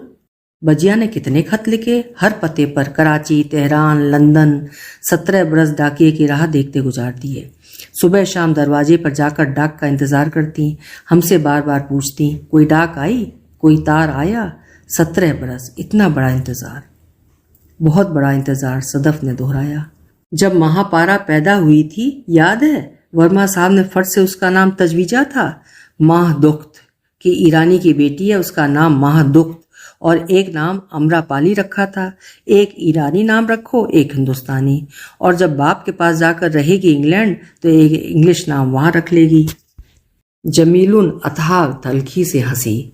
महापारा अपने स्कूल में लड़कियों से कहा करती थी, हमारे डैडी लंदन और कराची के बड़े भारी बिजनेसमैन हैं। वर्मा साहब कोई तोहफा उसके लिए फौरन से लेकर आते, उसे समझा देते, बिटिया अमरापाली, स्कूल में अपनी दोस्तों को बताना तुम्हारे डैडी ने लंदन से भेजा है, सदफ ने कहा और दुपट्टे से अपने आंसू पूछे। सदफ, बजिया को ढोंगी पीरों फकीरों के चक्कर में तुमने ही डाला। हम क्या करते जमीलुन, कमरून महापारा की वजह से बिल्कुल परेशान हाल हुई जाती थी। हमसे रोज कहती, महापारा बड़ी होती जा रही है, कहीं उसे भी मेरी तरह जिंदगी ना गुजारनी पड़े। मैं चाहती हूँ उसे किसी न किसी तरह उसके बाप के सुपुर्द कर दूं।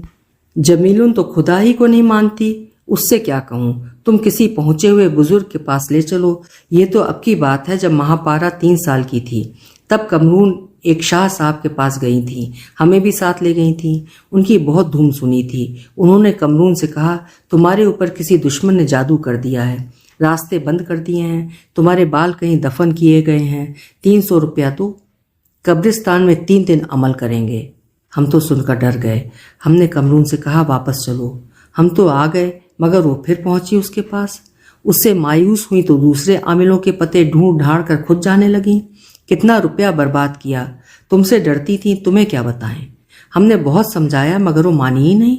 बस यही लगन लगी थी कि शब्देक का खत आ जाए, वो बुला ले, बुलाकर ब्याह कर ले या महापारा की जिम्मेदारी संभाल ले।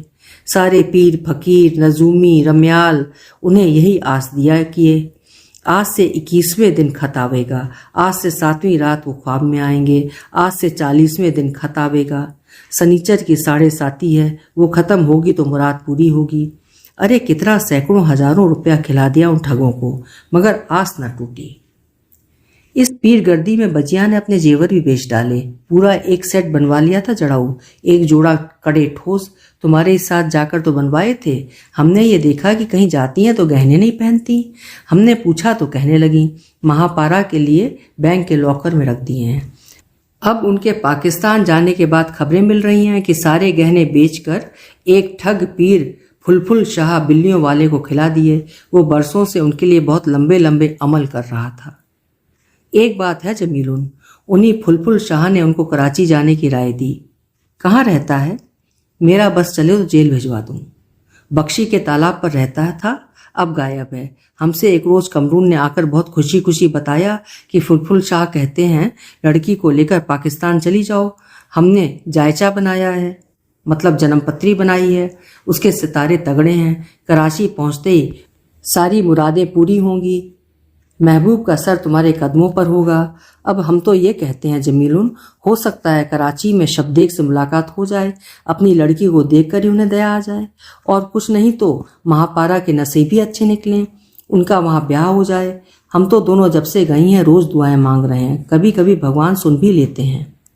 अच्छा, तुम अपने लिए इतनी मुद्दतों से दुआएं मांग रही हो, वो तुम्हारे भगवान ने सुनी? जमील ने पूछा। सदफ सर झुकाए तरकारी काटती रही। वर्मा साहब नहीं आए अब तलक, हम चलें, जमील ने अपनी बैसाखी उठाते हुए कहा। अपनी परेशानियों में घूम रहे हैं। जब से उनके बाप मरे हैं वो बाप की बिजनेस संभालें कि स्विंग बर्ड्स को देखें। कल कह रहे थे इसको बंद ही कर देंगे। फिर तुम कहाँ जाओगी? उनकी माताजी तो तुम्हें कबूलने के लिए अब तक राजी नहीं हुई। जहां हमारे मुकद्दर में होगा जमीलुन, हम वहां जाएंगे। हमें रिक्शे तक पहुंचा दो सदफ। बजिया अगर कराची पहुंच गई हैं तो वहां धक्के खाती फिर रही होंगी। अब हम घर जाकर उनके खत का इंतजार शुरू करेंगे। प्यारी बजिया तस्लीम, आपको यहाँ से गए 1 साल हो गया। खैरियत से पहुँचने का सिर्फ एक पोस्ट कार्ड आया था और उसके 4 महीने बाद एक और पोस्ट कार्ड। हम और खाला फिक्र से अधमुए होते जा रहे हैं। अज बराए खुदा सब डिटेल में लिखिए। शायद आपने मकान तब्दील कर लिया है। हम आपको जितने खत भेजते हैं जवाब नहीं आता। सदफ भी कई खत लिख चुकी है। अब यहाँ के हालात सुनिए। बड़े अफसोस से इत्तला देती हूँ कि खालू का बुध को इंतकाल हो गया। कल मस्जिद में सोयम की कुरान खानी, फातिहा खानी भी करवा दी गई। बजिया, दूसरी बुरी खबर यह सुनाती हूँ कि तुम्हारा लड़का आफताब एक रोज मुझे जागती कि सोने की दोनों चूड़ियाँ जो तुम बनवा गई थी कलाइयों में से नोच कर ले भागा। मैं जन्म की अपाहिज उसके पीछे दौड़ भी न सकी। खाला हाय हाय करती रह गई। याद है पहले कहा करता था फरहाद साहब के पेट में छुरा घोंप दूंगा, उनकी लड़कियों को गुंडों से उठवा लूंगा। अब तुम्हारे जाने के बाद धुन सवार थी कि बंबई जाकर हीरो बनूंगा। मेरी चूड़ियां उड़ाकर बंबई भाग गया। सुना है वहां चाकू छुरी लिए गुंडागर्दी करता फिर रहा है। फरहाद साहब की नई कोठी बटर पैलेस कॉलोनी में बनकर तैयार हो गई है। वो उसमें उठ गए हैं। उनकी बड़ी लड़की जिसकी शादी इंग्लैंड में किसी डॉक्टर से हुई थी वहीं पर है। छोटी जो ब्याह कर कराची गई थी, शायद तुम्हारी कभी उससे मुठभेड़ हो जाए। सुना है उसका शौहर वहां करोड़पति है। मंजली वाली आजकल लखनऊ में है। उसके शौहर ने सीतापुर में बड़े पैमाने पर फार्मिंग शुरू कर दी है। फरहाद साहब ने खालू के कफन दफन के लिए 500 रुपए भिजवाए थे। सो उनका मुलाजिम पैसे लेकर आया था, उसने ये सब बतलाया। बजिया, तुम्हें याद है महापारा के बाप के लखनऊ से जाने के चंद रोज बाद हम लोग जब वर्मा साहब के यहाँ जमा थे, तुमने कहा था पता नहीं हमारी माँ, खाला और हम दोनों इतने बदनसीब क्यों पैदा हुए। तो मैंने तुमसे कहा था जरा दुनिया के असल बदनसीबों को देखो। जन्म के अद्धे 2.5 फुट के बौने बौनियाँ कुबड़ी लड़कियाँ, पीठ पर बड़े बड़े कुबड़ या चेहरे पर चेचक के निशान, भैंगी कानी। हम ही को देख लो कि उचक उचक कर चलते हैं। कम अज कम तुम्हारी सूरत अच्छी है। और देखो मुर्दों को नहलाने वाली भिखारिनें, जेल काटने वाली औरतें। फर्ज करो तुम किसी कत्ल के मुकदमे में फंस जाती और उम्र कैद होती। दुनिया में हजारों क्या लाखों इंसान उम्र कैद काट रहे हैं। सैकड़ों चढ़ते हैं, कत्ल किए जाते हैं। तुम और हम तो लाखों से बेहतर हैं। अपने से बदतर लोगों पर नजर करो। वर्मा साहब ताली लगाकर बोले, शाबाश जमीलून, दैट्स द राइट स्पिरिट। लेकिन अब बजिया हमारी स्पिरिट का भी कचूमर निकलता जा रहा है। कहाँ तक और कब तक? उसी रोज तुम उस कमबख्त आगा शब्देक की रखैरपन की वजह से बहुत उदास बैठी थी तो वर्मा साहब ने तुम्हें चीयर अप करने के लिए छेड़ा था कि रश्के कमर तुम गोहरे शब चिराग के लिए एक अफसाना लिखो। अफसाना लिख रही हूँ दिले बेकरार का, आंखों में रंग भर के तेरे इंतजार का। तो मैंने चिढ़कर कहा था अफसाना लिखे बजिया के दुश्मन, और मुँह आंखें न हुई बाल्टियां हो गईं। बाल्टियों में रंग भर के तेरे इंतजार का। सब खूब हंसे थे, तुम भी हंस पड़ी थी। फिर वर्मा साहब खुद ही कहने लगे, वाकई तुम दोनों की जिंदगियां तो ऐसी हैं कि कोई ग्रीक ट्रेजेडी भी उसके मुकाबले में पिकनिक मालूम हो। मैंने पूछा, ग्रीक ट्रेजेडी कैसी होती है? तुमने कहा था वही जो हमारे मुकाबले में पिकनिक मालूम हो। वर्मा साहब बोले, तुम लोग तन्हा नहीं हो। हमारे समाज में ज्यादातर औरतों की जिंदगियां हमेशा से ट्रेजिक रही हैं और उन्हें अधिक बेवकूफ बनाने के लिए उन्हें सती सावित्री, वफा की पुतली, त्याग की देवी के खिताब दे दिए जाते हैं और वो खुश हो जाती हैं। निहायत उल्लू की पट्टियां हैं, मैंने जल के कहा था। कहने लगे, लड़की पैदा होती है तो उसकी माँ रोती है कि जाने कैसा नसीबा लेकर आई है, विदा होती है तो माँ पछाड़े खाती है कि न जाने ससुराल में उस पर क्या बीतेगी। कभी तुमने किसी अंग्रेज या अमेरिकन या यूरोपियन लड़कियों को देखा या सुना है कि उसके ब्याह पर वो खुद या उसके माँ बाप धाड़े मार मार कर रोते हों? फिर हमारी हिंदुस्तानी औरतें बेवा होती हैं तो दरअसल पछाड़े इसलिए खाती हैं कि उसके रोटी कपड़े का सहारा खत्म हुआ। मगर बजिया, उन सबके दांत दिखाने के और खाने के और वर्मा साहब ने हमेशा इसी तरह बड़ी ऊंची ऊंची बातें की, मगर खुद सदफ से ब्याह ना किया। ऐसी वफादार औरत जिसने 20-21 बरस उनके पांव धो धो कर पिए, किसी दूसरे पर नजर न डाली, उसे उन्होंने पिछले दिनों पुरानी जूती की तरह उतार फेंका। चुनांचे अब एक नहीं बल्कि 2 जोरदार खबरें भी सुन लो।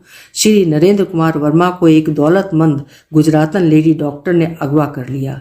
विलायत से आई थी, ये मोटी भैंस की भैंस। वर्मा साहब पर खूब डोरे डाले।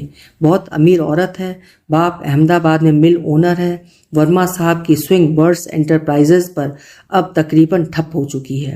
अपना खानदानी बिजनेस उघाटे से चला रहे थे। गौहरे शब चिराग भी बंद हो गया। उसमें बहुत रुपया इतने बरसों डुबोया। शायद यही सब सोचकर डॉक्टरनी से शादी कर ली। वो उन्हें रुखसत करा के अहमदाबाद ले गई। बजिया, तुम सोच सकती हो सदफ का क्या हाल होगा। बहुत बुरा हाल था। चहको पहको रोती थी, लेकिन वर्मा साहब ने कुछ रुपया उसके नाम से जमा कर दिया था। उसने 2 कमरों का एक फ्लैट ले लिया, उसमें उठ गई। यह कोई 6 महीने की बात है। मगर अब जो किस्सा सुनाती हूँ उस पर सर धुनो। अभी 4 महीने हुए लखनऊ में हिंदुस्तानी लोक संगीत पर एक इंटरनेशनल कॉन्फ्रेंस हुई। मुझे और सदफ को भी आमंत्रित किया गया। कॉन्फ्रेंस वाले मुझे कुर्सी पर बैठा कर ले गए। मेरे अंदर अब गाने की ताकत तो रही नहीं, बस बैठी टुकुर टुकुर सबके मुंह देखा की। कॉन्फ्रेंस में फॉरेन के लोग भी आए थे। एक उर्दू हिंदी दा अमेरिकन भी था। बजिया, वो अमेरिकन सदफ पर लट्टू हो गया। जितनी देर उन्होंने गाया वो बिल्कुल उल्लुओं की तरह मुंह खोले उनको तकता रहा। कॉन्फ्रेंस के बाद बार बार मिला। 15वें दिन उनको कोर्ट में ले जाकर सिविल मैरिज कर ली। सदफ से 3-4 साल छोटा ही होगा। याद है, वर्मा साहब कहा करते थे, हमारे सरवन पे कोई फिरंगी आशिक हो गया, हम जाकर उसका कत्ल कर देंगे। शादी के 3रे दिन सदफ उसे लेकर हमसे मिलाने लाई। कहने लगी, ये हमें सेडी कहते हैं मिस सेडी थॉम्सन, किसी अंग्रेज के मशहूर नॉवल की हीरोइन है। मैंने दिल में सोचा, ये वर्मा साहब को बताने वाली बात है। वो फटाफट नाम तजवीज करने के बड़े शौकीन थे। मगर वर्मा साहब अब कहाँ? अहमदाबाद में बैठे ससुरे का बही खाता देख रहे होंगे। आज 15 दिन होते हैं कि सदफ अपने मियाँ के साथ अमेरिका चली गई। चलते वक्त हमसे लिपट कर और तुम्हें याद करके धारों रोई। परसों उनका पेरिस से हमारे नाम खत भी आ गया। काश बजिया, इसी तरह तुम्हारे दिन भी फिर जाएं। वर्मा साहब का म्यूजिक स्कूल बंद होने से हमारी वो पेंशन भी बंद हो गई जो बेचारे ने इतने बरसों दी। तुम्हारे जाने के बाद तो 150 रुपये महीना कर दिया था। फरहाद साहब से 1 पैसे की मदद हम ना लेंगे। बजिया, चला फिरा बिल्कुल नहीं जाता। पलंग पर पड़े पड़े प्लास्टिक की टोकरियां स्वेटर बुनकर बेचे। अब चिकन काटनी शुरू कर दी है। एक साड़ी के 10 रुपये, ज़्यादा कड़त हो तो 20 या 25। बहुत दीदारे जी का काम है, मगर अब आमदनी का यही जरिया है। फाका कशी का वही जमाना वापस आ गया जो बचपन और लड़कपन में था। वाह, हमारी भी क्या जिंदगी रही। बजिया, अगर तुम्हारा काम वहाँ ना बने तो अज बराए खुदा वापस आ जाओ। खाला दुआ लिखवाती है। महापारा को बहुत बहुत प्यार। तुम्हारी जमीलुन्निसा। ये खत जिसको पत्र भेजा गया उसके पास नहीं पहुंचा, क्योंकि सन 1971 ईस्वी में इंडो पाक जंग शुरू हो गई थी और मगरबी पाकिस्तान के दरमियान डाक का सिलसिला भंग हो गया था। मेरी प्यारी बहन जमीलुन्निसा, हजारों दुआएं। मैं जब से यहाँ आई हूँ तुमको कई खत लिख चुकी हूँ, एक का जवाब नहीं आया। तुम्हारे और खाला खालू और आफताब बेटे के लिए सख्त फिक्रमंद हूँ। मैंने तुम्हें पहले भी लिखा था और अब फिर ताकीद है, आफताब को किसी तरह मार पीट कर स्कूल भेजती रहो। वर्मा साहब से कहो उसकी फ़ीस माफ़ करा दें और उसे समझाएं कि वो पढ़ने में दिल लगाए। वो मेरे सामने ही हद से ज़्यादा आवारा हो गया था। मैं तुमको यहाँ की दास्तान पूरी लिख चुकी हूँ, ये सोचकर कि शायद वो मुफस्सल अर्थात विस्तृत खत तुमको नहीं मिला, तो आज नए सिरे से सारा किस्सा बताती हूँ। मगर तुम मेरी फिक्र में कुढ़ना नहीं, इंशाअल्लाह सब ठीक हो जाएगा। खोखरा पार के रास्ते में बरेली के एक गरीब मौलवी साहब और उनकी बुढ़िया का साथ हो गया था, जो अपने बेटे के पास कराची जा रहे थे। बड़े नेक लोग थे। मुझसे कहने लगे, तुम औरत जात जवान जहान बेटी का साथ कराची में अकेले कहाँ धक्का खाओगी? जब तक कोई ठिकाना न बने हमारे साथ ही रहो।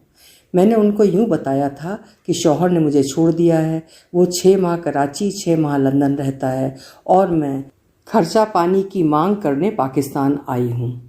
यह सुनकर उन्हें बड़ी हमदर्दी हो गई थी, क्योंकि उनकी लड़की को भी उसके खाविंद ने बेकसूर तलाक तलाक कहकर धता बताई थी और वो बरेली में पड़ी अपनी जान को रो रही थी। बहरहाल तो मैं लालू खेत पहुंची, जो यहाँ गरीब मुहाजिरों अर्थात भारत से पाकिस्तान जाकर बसे लोग की बस्ती है। उनका बेटा मोहम्मद लतीफ़ खान किसी अमेरिकन के यहाँ मोटर ड्राइवर था।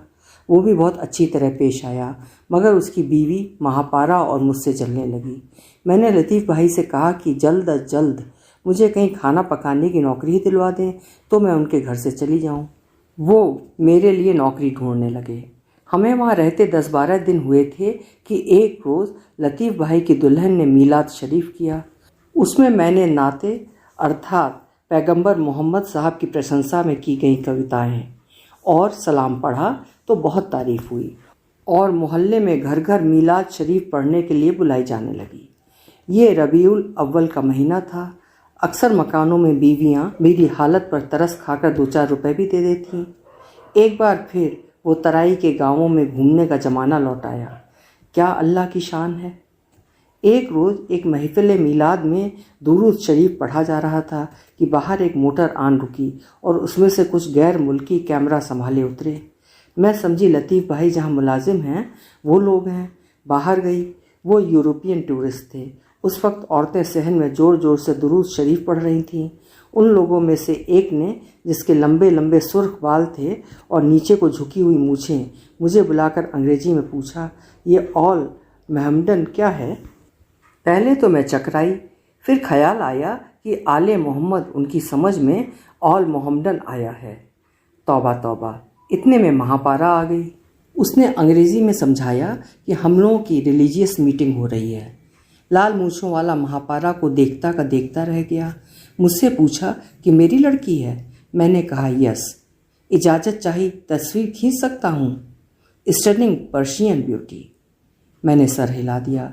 उसने फ़ौरन कई तस्वीरें उतार लीं। अब हमारे गिर्द भीड़ इकट्ठी हो गई। लाल मूँछों वाले ने अपना कार्ड महापारा को दिया कि फ़लाँ होटल में कल सुबह 10 बजे आए। वो और तस्वीरें खींचेगा किसी फ़ॉरेन मैगज़ीन के लिए और उसका बहुत अच्छा मुआवजा देगा। महापारा फ़ौरन राज़ी हो गई, लेकिन मुझे ख्याल आया कि लतीफ़ भाई से पूछ लेना ज़रूरी है। मैंने महापारा से कहा, उससे कह दे कल फ़ोन करके बता देगी कि मैं आ सकती हूँ या नहीं। चंद मिनट बाद वो लोग चले गए। शाम को जब लतीफ़ भाई घर आए तो मैंने उनसे जिक्र किया। वो बरेली के पठान आदमी और मौलवी के बेटे एकदम लाल पीले हो गए। कहने लगे, ये लड़की की बर्बादी की तरफ पहला कदम होगा। तुम्हें मालूम है ये लोग फ़ौरन रिसालों के लिए किस किस्म की तस्वीरें खींचते हैं? अगर तुमको अपनी और महापारा की खैरियत मंजूर है तो ये चाहती हो कि अपने खाविंद पर नान नफ़के का दावा कर सको तो शराफत से रहो। मैंने एक जापानी के यहाँ आयागिरी का बंदोबस्त कर दिया है, वहाँ चली जाओ, वो लोग क्वार्टर भी देंगे। लड़की अपुआ के किसी इंडस्ट्रियल होम में काम करना सीख सकती है, अंग्रेजी स्कूल में पढ़ सकती है, किसी नर्सरी स्कूल में मुलाजमत मिल जाएगी। मैं कोशिश करूँगा। मैंने उस शरीफ इंसान की बात मान ली और महापारा को होटल जाने से सख्ती से मना कर दिया, मगर वो सुबह सवेरे ही चुपके से भाग गई और फिर कभी लालू खेत वापस ना आई। आगे की दास्तान बहुत लंबी है, थोड़े में बताती हूँ। महापारा को उस 5 स्टार होटल में गैर मुल्कियों के साथ देखा जाने लगा। वो कहाँ रहती थी और क्या करती थी किसी को मालूम नहीं। बहुत दिनों बाद मुझे जापानियों के यहाँ फ़ोन किया, जहाँ मुझे लतीफ़ भाई ने आया की नौकरी दिला दी थी। मैंने अपना नाम मोना रख लिया। पुराने परिचित देख भी ले तो मोना आया वो भला क्या पहचानेगा। मैंने आगा शब आवेज़ हमदानी की तलाश जारी रखी, जगह जगह फ़ोन किए। मालूम हुआ कि अब वो मुस्तक़लन मतलब स्थायी रूप से लंदन में रहते हैं।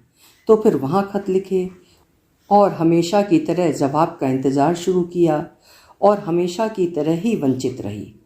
एक रोज़ महापारा ने बहुत बेचैन आवाज़ में फ़ोन किया कि फ़लाँ होटल में कोई आगा हमदानी तेहरान से आकर ठहरे हैं।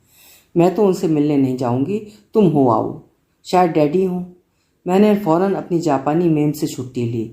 बरसों बाद सिंगार पिटार करके अच्छी साड़ी पहनकर धड़कते दिल से उस होटल पहुंची। रिसेप्शन काउंटर पर आगा हमदानी के कमरे का नंबर दरियाफ्त किया। मेरे होशो हवास फाख्ता हो रहे थे, चेहरे का रंग उड़ा जा रहा था। काउंटर की लड़कियों ने ताज्जुब से मुझे देखा। इत्तेफाक से उसी वक्त आगा हमदानी आ गए। वो शब आवेज के बजाय एक 25-26 साल नौजवान था। अब मुझे इतनी अंग्रेजी ना आए, न उन्हें इतनी उर्दू। बहरहाल मैंने उनसे पूछा, आगा शब आवेज हमदानी को जानते हैं, कैसे हैं? वो बोले, भले चंगे हैं और अच्छे से लंदन में रहते हैं। टूटी फूटी उर्दू में बताया। उनकी पत्नी और मेरी खाला शिराज में एक ही मदरसे में छात्राएं थीं। फिर आगा हमदानी तो ईरान एयर की कोच की तरफ बढ़ गए। मैंने महापारा को फ़ोन आने के बाद शब आवेज के नाम जो खर्रा लिखा था वो पर्स से निकाला, पुर्जे पुर्जे करके वही रद्दी की टोकरी में डाल दिया और होटल के बाहर आ गई। अब सुकून है, अब किसी चीज़ का इंतज़ार नहीं। लेकिन अब महापारा की फ़िक्र खाई जा रही है। वो मेरे हाथ से बिल्कुल निकल चुकी है। किसी को ये भी नहीं बताती कि मैं उसकी माँ हूँ। कहती है, एक आया को मैं अपनी माँ कैसे बताऊँ? मेरे पास आकर क्यों नहीं रहती? क्यों 250 रुपये महीने पर नौकरानी बनी अपनी औकात खो रही हो? मेरे पास पैसे की कमी नहीं, लेकिन महापारा के यहाँ दौलत की यही अधिकता मुझे मारे डाल रही है। वो एक संदिग्ध किस्म के होटल में रहती है और तरह तरह के मुश्तबहा अर्थात संदिग्ध लोगों से उसकी दोस्ती है। कभी कहती है अपने अरब फ्रेंड के साथ बेरूत जा रही है, कभी फ़ोन करती है कि कैबरे डांस सीखने हांगकांग जाने वाली है। हफ्तों महीनों गायब रहने के बाद सूरत दिखाती है तो लगता है कोई फिल्म स्टार आ गई। बढ़िया विलायती कपड़े, कीमती इत्र, नित्य नए हेयर स्टाइल और विग। बेचारे भाई लतीफ़ खां जो वर्मा साहब की तरह नेक दिल आदमी हैं, मुझसे बेहद नाराज़ हैं, कभी मिलते भी नहीं। और मैं क्या मुंह लेकर उनके घर वालों से मिलने लालू खेत जाऊं? उन सबको महापारा के मुतल्लिक मालूम हो चुका है। मैं महापारा से एक पैसा नहीं लेती, मगर वो तो यही समझते होंगे ना। अब जबकि आगा शब आवेज की तरफ से भी पूरी नाउम्मीदी हो चुकी है, मुझे महापारा के साथ रहने में क्या परेशानी है, मेरी समझ में खुद नहीं आता। क्या अम्मा, हुरमुज़ी खाला और मैंने सारी उम्र वही नहीं किया जो अब महापारा निहायत आला पैमाने पर बड़े स्टाइल से कर रही है? मेरी जापानी मेम, जिसे मुझसे हमदर्दी है, मुझे बताया करती है कि टोक्यो में एक पूरा इलाका बेहद शानदार गेंजा डिस्ट्रिक्ट कहलाता है, जिसमें जापान की हज़ारों हज़ार लड़कियां इन्हीं कामों में मसरूफ़ हैं और पुराने फैशन की बावकार गीशा गर्ल्स की जगह ले चुकी हैं। ठीक है, फिर मुझे महापारा से पैसे लेते क्यों झिझक आती है? शायद इसलिए कि हम लोगों ने इज्जत और वकार अर्थात सम्मान का एक पर्दा अपने सामने लटका रखा था। गो वो पर्दा टाट का था और टट्टी धोखे की। वो धोखा हम अपने आप को भी देते थे और दूसरों को भी। और ये क्या अनोखा चाल चलन है? हालांकि तुम्हें मालूम है, ईरान में खानगी तवायफ ही को कहते हैं। अब एक अलल ऐलान हाई क्लास पार्टी गर्ल की कमाई खाते मुझे शर्म आती है। किस कदर गैर मंतकी और बेतुकी बात है। और महापारा की तरफ से चिंता बढ़ती जा रही है। हमारी वो अंधेरी और तंग गलियां सुरक्षित थीं और इंसान इतने दरिंदे नहीं थे। आज ये बाहर की खुली फिजाएं और ये जगमगाती दौलतमंद दुनिया बेहद पुरखतर अर्थात खतरनाक है और इंसान ज़्यादा कमीने हो चुके हैं। बहरकैफ मैं अपनी किस्मत पर पेचो ताप खाती हूँ और शायद किस्मत से ही इंतकाम लेने की खातिर महापारा से किसी किस्म की मदद नहीं लेती। एक रोज़ इत्तफाकिया आगा फरहाद की छोटी लड़की से मुलाकात हो गई। मेरी जापानी मेम अपनी किसी अमरीकी सहेली से मिलने गई थी, मैं भी साथ थी। पड़ोस की आलीशान सहमंजिला कोठी के फाटक पर आगा फरहाद के छोटे दामाद के नाम का बोर्ड लगा था। मेरी मेम साहब अमरीकियों से मिलने उनके यहाँ चली गईं। मैं बाहर धूप में टहलने लगी। टहलते टहलते पड़ोस में दाखिल हो गई। कोठी थी कि महल का महल, जैसे अमेरिकन रिसालों में तस्वीरें होती हैं। बरामदे में पहुंची, संगमरमर का फर्श, अंदर झांका, सफ़ेद वॉल टू वॉल कारपेट, निहायत बढ़िया फर्नीचर। आगा फरहाद की लड़की सामने ही नज़र पड़ी। मैं फ़ौरन पहचान गई। कई बार लखनऊ में देखा था। वो सफ़ेद रंग के टेलीफोन पर झुकी चिपन डील कर रही थी। जी हाँ, हमने सेकंड फ्लोर के लिए चिपन डील का फर्नीचर ऑर्डर किया है। थर्ड फ्लोर के लिए सिर्फ 6 कमरों के लिए क्वीन एंड फर्नीचर चाहिए। जी हाँ, हमने सारा सामान यूरोप से मंगवाया है। फिर उसकी नज़र मुझ पर पड़ी। कठोरता से पूछा, क्या है, क्या चाहिए? मैंने कहा, कुछ नहीं बेगम साहब, आपकी आया से मिलने आई थी। उसने जवाब दिया, उधर जाओ, अंदर कहाँ घुसी आती हो। मैं बरामदे से उतर कर टहलती हुई फाटक से बाहर आ गई। मेरी जापानी मेम बहुत अच्छी औरत है। उसने कहा है ये खत अपनी माँ को टोक्यो भेज देगी। उसकी माँ उसे तुम्हारे पते पर इंडिया रिडायरेक्ट कर देगी। खाला खालू को दस्त बस्ता आदाब, वर्मा साहब और सदब को सलाम, आफ्ताब बेटे को प्यार, तुम्हें प्यार। जमीलुन, दुआ करो महापारा सही रास्ते पर आ जाए। अब सुना है स्मगलरों के गिरोह में शामिल हो गई है। खुदा करे ये खबर गलत हो। मैं तो दुआएं मांगते मांगते थक के चूर हो गई। तुम्हारी बजिया। ये खत भी मकतू अलह अर्थात जिसके नाम लिखा गया है के पास नहीं पहुंचा, क्योंकि जापानी मेम ने उसे अपनी मामा सान को टोक्यो भेजा और जापानी ज़ईफ़ा ने दूसरी डाक के साथ अपनी मेज के दराज में रख दिया और उसे इंडिया पोस्ट करना भूल गई। पाकिस्तान के उर्दू अखबारों की एक सुर्खी, क्लिफ्टन पर 9 उम्र हसीना का रहस्यपूर्ण कातिल फरार है। लड़की की लाश सुबह 4 बजे के करीब तट पर पड़ी पाई गई। बयान किया जाता है कि ये लड़की गालिबन स्मगलरों के एक अंतर्राष्ट्रीय गिरोह से ताल्लुक़ रखती थी। उसकी माँ एक विदेशी के यहाँ घरेलू मुलाजिमा है। तहकीकात के बाद जिस वक्त उस औरत को लड़की की लाश शिनाख्त करने के लिए बुलवाया गया, वो हिस्टीरियाई रूप से चिल्ला चिल्ला कर कह रही थी, वर्मा साहब आपकी अमरापाली मर गई, वर्मा साहब आपकी अमरापाली को मार डाला। इस वजह से ये शुबहा जाहिर किया जा रहा है कि दोनों माँ बेटियाँ भारतीय जासूस थीं। तहकीको तफ्तीश अर्थात छानबीन जारी है। पुलिस के मुर्दा घर का एक मंजर। मरने वाली के बाप का नाम पुलिस अफसर पूछता है। बाप का नाम कुदरते खुदा लिख लीजिए। अजीब नाम है। हर नाम अजीब होता है। कुदरते खुदा बंगाली मालूम होता है। जी हाँ, निवासी कलकत्ता, गालिबन इस नश्वर संसार से कूच कर चुके हैं। उनकी क्या कौमियत थी? ब्रिटिश। मकतूल का पासपोर्ट नंबर 000। ठीक ठीक बताओ। लाश का पासपोर्ट नंबर 000। क्या फिर दौरा पड़ने वाला है? लाश का पासपोर्ट? हा हा हा, सफ़र है दुश्वार, ख्वाब कब तक, बहुत बड़ी मंजिले अदम है, हा हा हा, नसीम जागो, कमर को बांधो, उठाओ बिस्तर, अजी उठाओ बिस्तर की रात कम है। औरत अब गाना शुरू कर देती है। पुलिस के लोग उसे आश्चर्य से देखते हैं। जवानी और हुस्न, जाहो दौलत, ये चंद सांसों के हैं झगड़े, अजल है इस्तादा दस्त बस्ता, नैवेद्य रुखसत हर एक दम है। अर्थात मौत हाथ जोड़े खड़ी है, हर पल विदाई का निमंत्रण है। बसाने दस्ते सवाले साइल तही हूँ हर एक मुद्दुआ से। औरत अब ग्रामोफोन रिकॉर्ड पर अटकी हुई सुई की तरह बेथकां दोहरा रही है।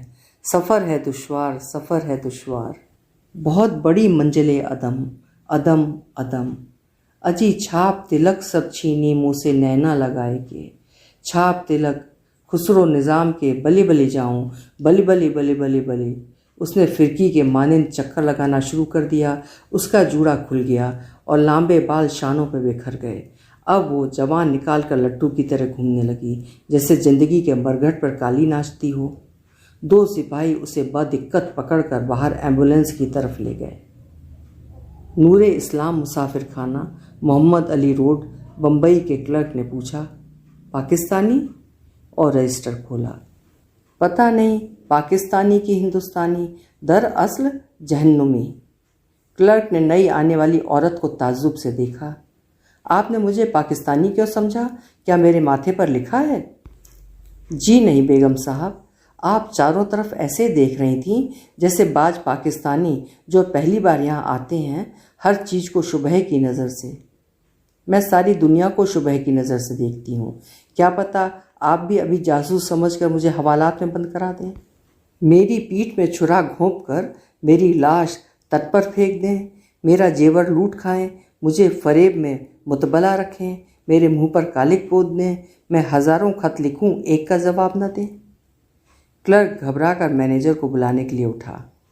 घबराइए नहीं, अब मैं बिल्कुल अच्छी हूँ, ये मेडिकल सर्टिफिकेट देख लीजिए। उसने पर्स खोला फिर बंद कर दिया। एक फ़ोन कर सकती हूँ? ज़रूर, क्लर्क ने कहा। और टेलीफोन डायरेक्टरी में नंबर तलाश करने लगी। चंद मिनट बाद उसने एक नंबर डायल किया। हेलो हेलो, शेख ताउस हैं? जी मैं हाजिर हूँ, फरमाइए कौन साहब? जी मैं रश्के कमर बात कर रही हूँ। ओहो, रश्के कमर साहिबा, ये ईद का चांद कहाँ से निकल आया? सुना था आप कराची चली गई थी। जी हाँ, आज सुबह 10 बजे वहाँ से वापस आई हूँ। 25 बरस पहले जब वो आगा फरहाद के साथ बम्बई आई थी, शेख साहब के यहाँ कई महफिलें रही थीं। शेख ताउस भी उस ज़माने में अफसाने लिखते थे और शेर कहते थे। ताउस उनका तखल्लुस था। अरसे से अदब से तौबा कर चुके थे और लोहे के बड़े भारी व्यापारी थे, मगर कभी कभी अदबे महफिलें आयोजित करते थे और शायरों वगैरों की सरपरस्ती फरमाते थे। तो फरमाइए कब मिलेंगी? उन्होंने पूछा। इत्तिफाक से गरीब खाने पर कल ही एक बैठक है। आपका निवास कहाँ है? नूरे इस्लाम मुसाफिर खाना। ओह, अगर वो ओबराय शेरेटन या ताज में ठहरी होती तो शेख ताउस कहते, मैं खुद कार लेकर आपको लेने आऊँगा। अब उन्होंने ज़रा ठंडेपन से जवाब दिया। अच्छा, तो कल आप 7 साढ़े 7 तक आ जाइए। मैं वर्ली सी फेस पर रहता हूँ, आपको बस आसानी से मिल जाएगी। मेरा पता लिख लीजिए। दूसरी शाम वो मुसाफिर खाने के क्लर्क से बसों के नंबर दरियाफ्त करके एक बस स्टॉप पर जा खड़ी हुई। बहुत लंबा क्यू था। आध घंटे बाद वो एक गलत बस पर चढ़ गई। वो बम्बई के रास्तों को नहीं जानती थी। गलत बस स्टॉप पर उतर गई। दूसरी बस में सवार हुई। उसने हाजी अली पर उतार दिया। उस वक्त तक वो थककर चूर हो चुकी थी। ताज़ा दम होने के लिए समंदर की दीवार पर बैठ गई। सामने एक टापू पर हाजी अली की खूबसूरत सफ़ेद दरगाह बोका ए नूर अर्थात प्रकाश स्तंभ बनी हुई थी। जुमे रात की शाम थी और लोगों के ठट पानी पर बने हुए लंबे रास्ते पर से गुजरते हुए दरगाह की तरफ जा रहे थे। उसने दूर से ही फातिहा पढ़ी और एक बुर्का पोश औरत से वर्ली सी फेस का रास्ता पूछकर पैदल चलना शुरू किया। कुछ देर बाद एक आलीशान इमारत के सामने पहुंची। शेख ताउस का बढ़िया फ्लैट 5वीं मंजिल पर था। ड्राइंग रूम में महफिल गर्म थी। रश्के कमर अपनी खिचड़ी बालों, मामूली साड़ी, बुझी हुई शख्सियत की वजह से म्यूनिसिपैलिटी की स्कूल टीचर मालूम हो रही थी। बल्कि उनमें से एक ने पूछ भी लिया, क्या आप किसी स्कूल में पढ़ाती हैं? साहिब खाना अर्थात घर के मालिक और अल्ट्रा फैशनेबल बेगम ताउस ने भी किसी खास गर्मजोशी का इजहार न किया और 2 गज़लें सुनकर मेहमानों ने रस्मी वाह वाह के साथ नज़रअंदाज कर दिया। वो एक कोने में खामोश बैठी रही। रात के 10 बज चुके थे। लोग डिनर के लिए उठे। उस वक्त एक साहब उससे बातें करने लगे। वो दिल ही दिल में उनकी बहुत ही कृतज्ञ हुई। वो प्लेटें लेकर उसके साथ समंदर की ओर एक दरीचे में आ बैठे। वो खां साहब कहला रहे थे और निहायत माकूल और भले आदमी मालूम होते थे। खाना खत्म करते ही उन्होंने साहिब खाना से इजाज़त चाही। मुझे अपने काम के सिलसिले में ठीक 11:30 बजे एक जगह पहुंचना है। मैं कोलाबा में रहता हूं। आप कहाँ जाएंगी? उन्होंने रश्के कमर से दरियाफ्त किया। मोहम्मद अली रोड। मुझे भी साउथ बॉम्बे जाना है, लेकिन रास्ते में ज़रा सा काम है, उसके बाद आपको पहुंचा दूंगा। आपको कोई एतराज़ तो नहीं? वो नीचे आकर खां साहब की कार में बैठी। खां साहब ने इंजन स्टार्ट करते हुए कहा, कमर साहिबा, मैं इम्प्रेसारियो हूँ, आर्टिस्ट में डील करता हूँ। मुझे ऐसा महसूस होता है कि आप सिर्फ रस्मी किस्मी शायरा नहीं हैं, परफॉर्मिंग आर्टिस्ट हैं या रह चुकी हैं और इस वक्त किसी वजह से बेहद परेशान हैं। क्या मैं आपकी किसी तरह की मदद कर सकता हूँ? आपने शायद सुना हो, मैं एक ज़माने में रेडियो पर गाया करती थी। खां साहब ने कार चलाते चलाते चुटकी बजाई। There you are. मेरा अंदाज़ा गलत नहीं था। अगर आप मुनासिब समझें अपनी परेशानी की वजह बतला दें। यू सी मिसेज कमर, मेरी जो लाइन है उसमें मैंने आर्टिस्टों की दुखी जिंदगियों के इतने वाक़यात देखे हैं कि मेरे अंदर यूँ कहना चाहिए कि एक किस्म की वुसअते नज़र अर्थात दृष्टि की व्यापकता पैदा हो गई है, और जिस तरह इंसान इंसान को सताता है उसकी कमीनगी और नीचता पर मैं चकित भी नहीं होता। मेरे हालात तो ठीक हैं, सिर्फ सफ़र की थकान है। खुददार औरत है, खां साहब ने दिल में सोचा। खामोशी से रास्ता तय करने लगे।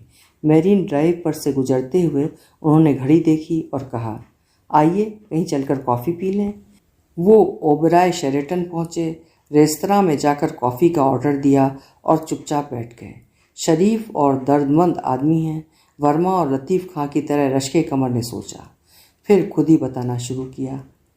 मेरे शौहर मुझे छोड़कर लंदन चले गए थे। मैं उनके रिश्तेदारों के पास कराची गई लड़की को लेकर, वहाँ उसकी शादी कर दी। अब वापस आ गई हूँ। दुनिया देखे हुए खां साहब उसकी आवाज़ से समझ गए कि वो सच नहीं बता रही है, और अधिक कुरेद कर उसे बेचैन करने के बजाय नरमी से पूछा, अब क्या इरादा है? पता नहीं, लखनऊ जाकर सोचूंगी। आप कव्वाली गाना पसंद करेंगी? फिर खुद ही ख्याल आया कि ये स्टेज पर हाव भाव के साथ कव्वाली गाने की उम्र से काफ़ी आगे निकल चुकी हैं। रश्के कमर ने मुस्कुरा कर कहा, इस उम्र में कव्वाली गाऊंगी? क्यों नहीं, खां साहब ने बात बनाने की खातिर जवाब दिया। शकीला बानो भोपाली बरसों से गा रही हैं। नूरजहां, रजिया बानो और शकीला बानो तो इंग्लैंड का दौरा भी कर चुकी हैं। फिर उन्होंने अपनी रिस्ट वॉच पर नज़र डाली। आइए चलें, सामने ही जाना है। वो होटल से निकलकर नरीमन पॉइंट के थिएटर हॉल पर पहुंचे, जहां मुजरा कैबरे कंपटीशन प्रोग्राम शुरू हो चुका था। वो अंदर गए। स्टेज पर एक लड़की सुनहरा विग पहने इंतहाई लचर नाच कर रही थी। इसे बैली डांस की अलिफ बे भी नहीं आती, खां साहब ने कोफ्त से कहा। और लोग इतने महंगे टिकट खरीद कर उसे देखने आते हैं? जी हाँ, ज़्यादातर अंडरवर्ल्ड के लोग और गल्फ़ के अरब। आइए चलें। वो उठकर बाहर आए। बारिश शुरू हो चुकी थी और समंदर की ऊंची लहरें साहिली दीवार से टकरा रही थीं। तेज़ हवा चल रही थी और सड़क पर सन्नाटा तारी था।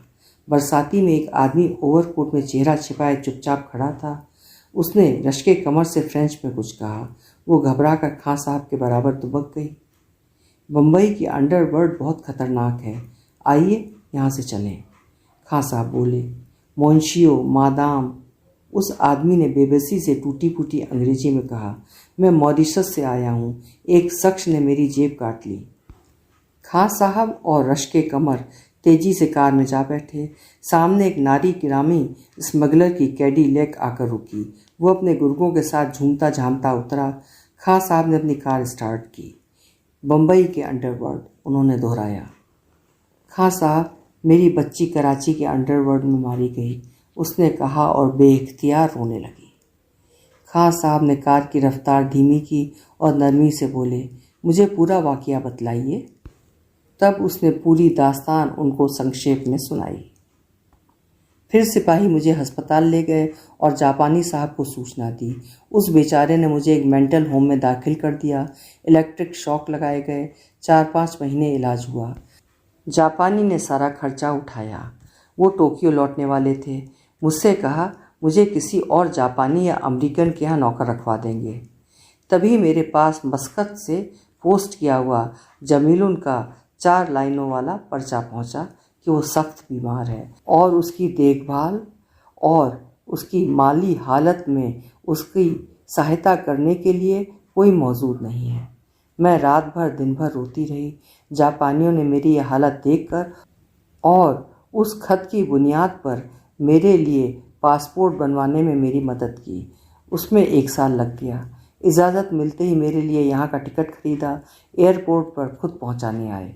मेरा रोवा रोवा जापानी मियाँ बीबी को दुआएं देता है। रवानगी से एक दिन पहले महापारा को खुदा हाफिज कहने कब्रिस्तान गई थी। बहुत देर तक उसी कब्र के सिरहाने बैठी रही। अचानक बहुत गहमा गहमी शुरू हो गई। किसी वीआईपी का जनाजा लाया जा रहा था। टेलीविज़न, कैमरे, प्रेस रिपोर्टर, फूलों वाले, सफ़ेद शिफॉन और जॉर्जेट की साड़ियाँ, सफ़ेद सैंडल्स पहने, सफ़ेद पर्स संभाले, काला चश्मा लगाए, हल्का मेकअप किए, नफासत से सर ढांपे, सोगवार बेगमात। मैं बस स्टॉप की तरफ जाने के लिए उठी। रास्ते में जनाजे के जुलूस में आई हुई शानदार इम्पोर्टेड कारों की इतनी लंबी कतार थी कि मैं उनके गुजरने के इंतज़ार में सड़क के किनारे एक मील के पत्थर पर बैठ गई। एक कार में से एक सफ़ेद शिफॉन की साड़ी और काले चश्मे वाली बेगम उतरी। मुझे कोई भिखारिन समझकर मेरे सामने चंद सिक्के फेंके। बेल्जियम की लेस के सफ़ेद नाजुक रुमाल से अपनी नाक की नोक छूती आगे बढ़ गईं। रश्के कमर, आपने अभी बतलाया था कि आपका एक लड़का भी है। जी हाँ, उसे स्कूल में पढ़ाने के लिए जतन किए, लेकिन वो लखनऊ की गलियों में आवारागर्दी का शौकीन था। अब कराची में किसी लखनऊ से आने वाले ने बताया कि वो बम्बई में दादागिरी कर रहा है। मैं कल सुबह से जब से यहाँ पहुँची हूँ चारों तरफ आंखें फाड़ फाड़ कर देख रही हूँ, शायद वो कहीं नज़र आ जाए, मगर ऐसे इत्तेफाकन सिर्फ हिंदुस्तानी फिल्मों में ही होते हैं। कार अब नूरे इस्लाम मुसाफिर खाने भिंडी बाजार पहुँच चुकी थी। खां साहब ने आहिस्ता से कहा, आप पाकिस्तान से कुछ रुपया साथ न ला सकी होंगी? एक पैसा नहीं। मेरे हाथ में ये 2 सोने की चूड़ियाँ हैं। कल सुबह उन्हें बेचकर लखनऊ का टिकट खरीदूंगी। मुसाफिर खाने का किराया बहुत सस्ता है, सिर्फ 3 रुपये रोज़। खां साहब का हाथ उनके कोट की तरफ जेब में गया। मैं अगले हफ्ते अजमेर के कव्वालों की पार्टी को लेकर मिडिल ईस्ट और इंग्लैंड के दौरे पर जा रहा हूँ। इसकी वजह से अभी सामने बहुत खर्चे हैं। उन्होंने जेब से बटुआ निकाला। खिसके डबल, खिसके डबल, खिसके डबल। रश्के कमर उर्फ कमरून उर्फ मेले वाली इमरती ने दिल में दोहराना शुरू किया। खां साहब ने कहा, इस वक्त सिर्फ इतना ही पेश कर सकता हूँ। एक मुखलिस दोस्त की तरफ से कबूल कीजिए। और बटुए में से चंद नोट निकाले। पड़ोस की मस्जिद से ईशा की अजान हो रही थी जिस वक्त वो टाट का पर्दा उठाकर अपने आंगन में दाखिल हुई। सामने अमरूद की टहनी से साइकिल रिक्शा के पुराने ट्यूब और टायर लटक रहे थे। एक औरत ने खपरेल में से आवाज़ दी, कौन है? असबाब ड्योढ़ी में रखकर वो जमीलुन जमीलुन पुकारती अपने कमरे की तरफ दौड़ी। जल्दी में चौखट से ठोकर लगी, अंगूठे में चोट आ गई। अंदर स्टूल पर रखी लालटेन अंधी अंधी जल रही थी। जमीलुन, खाला, हम आ गए। बेहद बूढ़ी और कांटे की तरह सूख कर दुबली हो गई हुरमुजी खाला मैले कुचले बिस्तर पर से धुएं की एक पतली लकीर की तरह उठी। उनके बराबर बिछा जमीलुन का पलंग खाली पड़ा था। उसकी बैसाखी कमरे के कोने में रखी थी। रश्के कमर का दिल धक से रह गया। खाला तस्लीम। वो पलंग की पट्टी पर बैठकर खाला से लिपट गई। वो फुसुर फुसुर रोने लगी। खाला, जमीलुन कहाँ है? औरत बावर्ची खाने से निकली।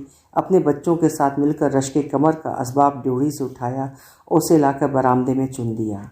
खुद मैली ओढ़नी से पसीना पोंछती चौखट में आ खड़ी हुई और घर की नई आने वाली मालकिन को देखने लगी। खाला, जमीलुन, रश्के कमर ने दहल कर दोहराया। अल्लाह के घर गई। सिड़न खाला ने रोते रोते जवाब दिया। उसके दोनों पांव बेकार हो गए थे। मौला ने उसकी मुश्किल आसान की। जमीलुन बिटिया तो बिल्कुल हिल डुल नहीं सकती थी। ये दागदर बुलाकर लाए। वो बोला, सारे बदन को ये हो गया है, गठिया हो गई है, जोह जोह जकड़ गया है। दरवाजे में खड़ी औरत ने कहा। रश्के कमर ने सर उठाकर उसे देखा। आखिर वक्त तक उसने तुम्हारा इंतज़ार किया। उसे तो मरे भी अब 1 साल हो जाएगा, खाला बोली। रश्के कमर गुमसुम बारी बारी उन दोनों की सूरतें देखा कि एक आंसू आंख से न टपका। उसने जज्बात से खाली सपाट आवाज़ से पूछा, तुमने हमें इत्तला भी न भेजी? बीमारी की इत्तला तो बतूल का देवर मस्कत जा रहा था, उसके हाथ भिजवा दी थी। वो भी वहाँ पहुँचकर लापता हो गया। हमारा कौन सगा विलायत में बैठा है जिसके जरिए खतों किताबत करते? रश्के कमर सर झुकाए जमीलुन के खाली खुर्रे पलंग को तकती रही। ताज्जुब की बात है, जमीलुन की मौत की खबर पर मेरी आंखों से एक आंसू नहीं गिरा। क्या महापारा की मौत नहीं, कत्ल पर आंसुओं का सारा स्टॉक खत्म हो गया? मैं रोई नहीं तो जीऊँगी कैसे? अचानक उसे जुम्मन खालू याद आए। शायद अभी नमाज पढ़कर मस्जिद से नहीं लौटे। खाला, खालू कैसे हैं? कौन, तुम्हारे खालू? उनको मरे 5 साल हो गए। जमीलुन मरहुमा ने तुम्हें मुफस्सल अर्थात विस्तृत खत में इत्तला दी थी। मुझे कोई खत नहीं मिला खाला, कहीं से कोई खत नहीं आया मेरे नाम।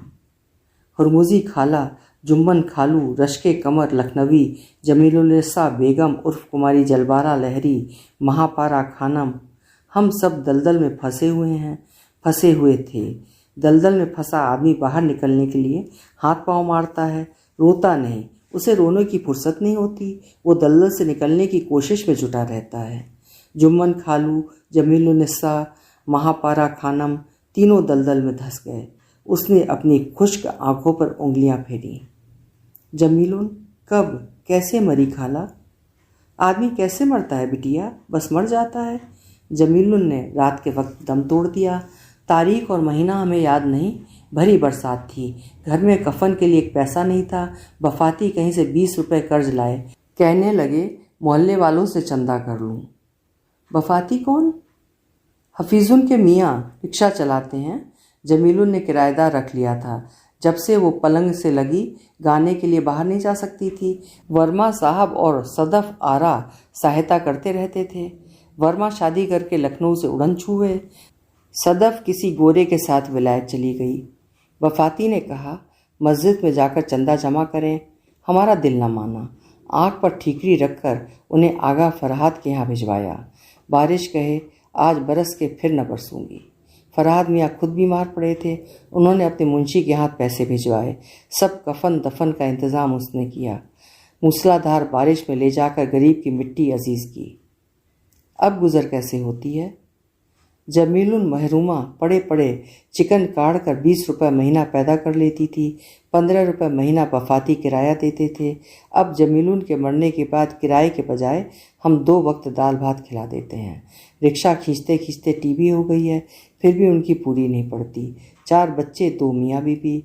अब बेचारे हमें भी साल भर से खिला रहे हैं। शुक्र है तुम ये मकान खरीद गई थी, वरना इसका किराया कहाँ से अदा होता। अचानक उनको महापारा याद आ गई। पूछा, ए कमरून, बिटिया कहाँ है? वो साथ नहीं आई? महापारा की कराची में शादी कर दी है खाला। बहुत अच्छा लड़का मिल गया, नेक, शरीफ, तालीम याफ्ता, अच्छी तनख्वाह पाता है। रश्के कमर ने सख्त आवाज़ में जवाब दिया। शुक्र है मौला, तेरा शुक्र है, इलाही तेरा लाख लाख शुक्र है। वो पलंग से उठने लगी। कहाँ जा रही हो खाला? जब महापारा पैदा हुई थी तब से 14 रकत नमाज मान रखी है कि उसकी शादी हो जाए। तो अब कहाँ चली? वज़ू करने। खाला लेट जाओ, कल पढ़ लेना। उसने हुरमुजी बेगम को फिर बिस्तर पर लेटा दिया। वो खुशी के मारे दोबारा उठ बैठी। रश्के कमर ने उनका ध्यान बटाने के लिए पूछा, तुम कह रही थी आगा फरहाद बीमार पड़े हैं? अरे उन्हें कोई जानलेवा मर्ज लग गया है। बड़े दामाद के पास इलाज के लिए विलायत गए हैं। बड़ा दामाद वहाँ डॉक्टर है। बीबी और मजली बेटी दामाद भी साथ गए हैं। चलते वक्त 200 रुपया भिजवा गए थे और तुम्हारे नाम एक बड़ा लिफाफा था, अभी देते हैं। जरा लालटेन उठाना। हुरमुजी खाला ने फिर उठना चाहा। खाला मुझे बताओ, मैं ढूंढ लूँगी। ये बक्सा खींचना। कमरून ने जमीलुन की चारपाई के नीचे से सुर्ख टीन का फूलदार पुराना बक्सा खींचकर बाहर निकाला। उसमें जमीलुन के कपड़े रखे थे। वो आगा फरहाद का लिफाफा ढूंढने के लिए कपड़े निकाल कर फर्श पर रखती गई। ट्रंक की तह में पुराना अखबार बिछा था। उसके नीचे से गुलाबी प्लास्टिक के 2 क्लिप निकले, जो उसने मुद्दतें गुजरी पीर हंडे शाह के उर्स में 4-4 आने में अपने और जमीलुन के लिए खरीदे थे। उनको कुछ देर तकती रही। खाला की आवाज़ पर चौंक उठी। अब वो कह रही थी, आफताब भी गायब हो गया है, बम्बई भाग गया। रश्के कमर फिर आगा फरहाद का लिफाफा ढूंढने में मसरूफ़ हुई। वो जमीलुन के एक अदबुने स्वेटर के नीचे रखा मिला। बहुत भारी था।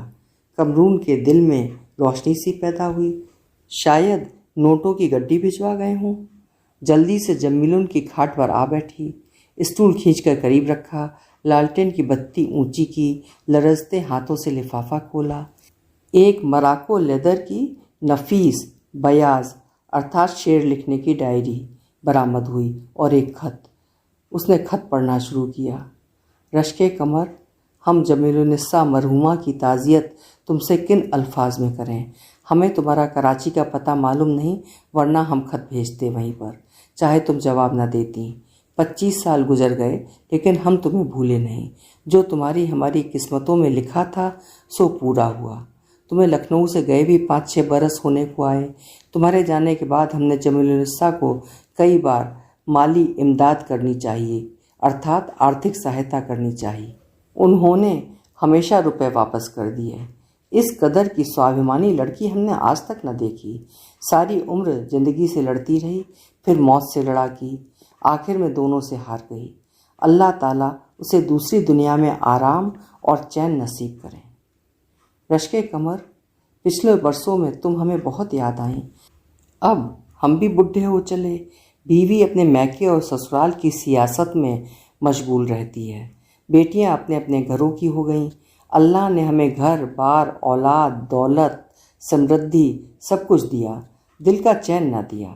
हमने तुम्हारे लिए बहुत सी गज़लें कहीं, सब एक बयाज में लिखते गए, इस उम्मीद पर कि ये कभी तुम्हारे हाथ में पहुंच जाए। शायद तुम कभी लखनऊ लौट आओ। पब्लिक का हाफिज़ा अर्थात याददाश्त बहुत कमज़ोर होता है। अगर तुम वापस आ जाओ और मुशायरों में तुम्हें निमंत्रित किया जाए। अब हमारी सोसाइटी भी काफ़ी उदार विचारों वाली हो चुकी है, तो ये गज़लें तुम्हारे काम आएंगी। और क्या लिखें रश्के कमर, डॉक्टरों ने हमें कैंसर का अंदेशा जाहिर किया है। हम अपने बड़े दामाद के पास बरगज़ इलाज लंदन जा रहे हैं। अब क्या अच्छे होंगे और क्या जिंदा वापस आएंगे। रश्के कमर, अब खुदा हाफिज। अगर मुमकिन हो तो हमें माफ़ कर देना। तुम्हारा आगा फरहाद। बम्बई वाले खां साहब की दी हुई रकम में से अब सिर्फ 10 रुपये बाकी थे। रश्के कमर सुबह को पुरानी आदत के मुताबिक डाके के इंतज़ार में ड्योढ़ी पर जा खड़ी हुई। चंद मिनट बाद अचानक ख्याल आया, मैं भी कितनी बड़ी उल्लू की पट्टी हूँ। 18-19 बरस लंदन के खत का इंतज़ार किया, अब तो सब तरफ से हमेशा के लिए छुट्टी। वो आंगन में वापस आई। बफाती की बीवी हमीजुन बावर्ची खाने में खाना पका रही थी। बफाती सुबह सुबह काढ़ा चाय और एक सख्त लक्कड़ तोड़ पाव का नाश्ता करके रिक्शा लेकर जा चुके थे। बच्चे गली में खेल रहे थे। खाला अंदर पलंग पर पड़ी खांस रही थीं। रश्के कमर खपरेल में आ बैठी और सोचने लगी, अब क्या करूं। आगा फरहाद की बयाज मतलब डायरी याद आई। अंदर से उसे निकाल कर लाई। वरक उल्टे।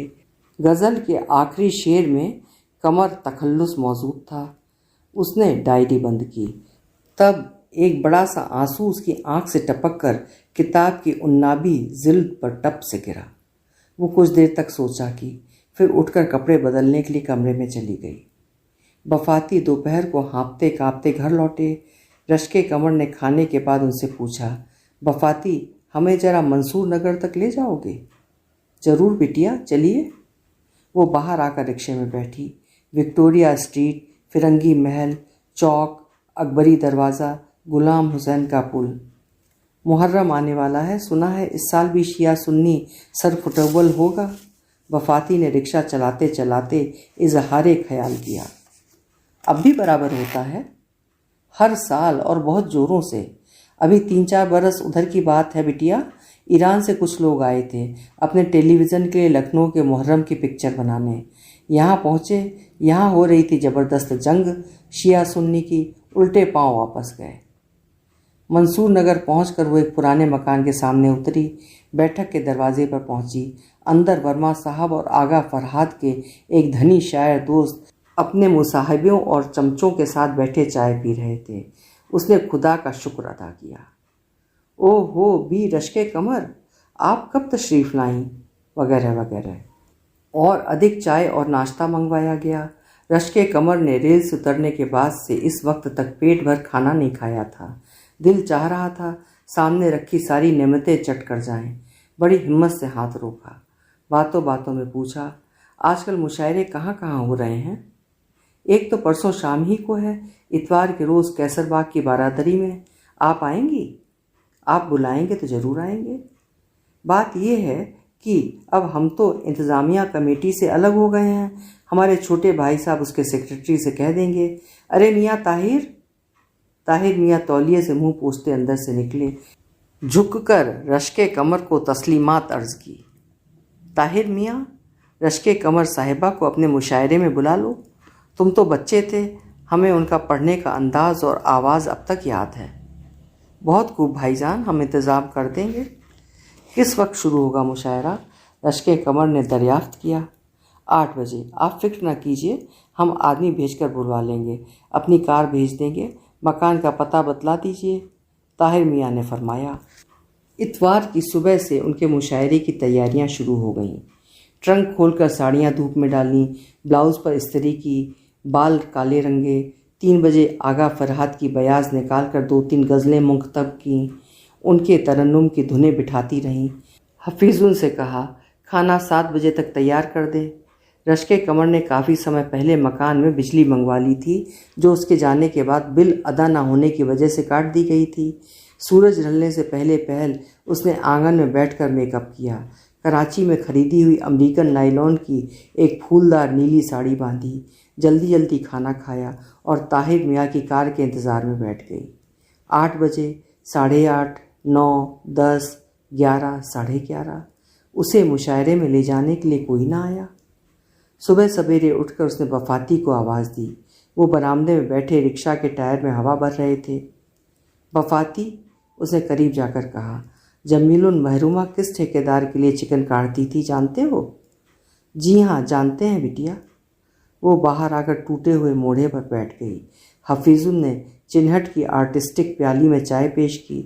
उसे चौंक कर पूछा, ये कहाँ से आई? सदफ बिटिया चलते वक्त अपने बर्तन दे गई थीं, सब बिक गए, यही प्याला बाकी बची है, हफीजुन ने कहा।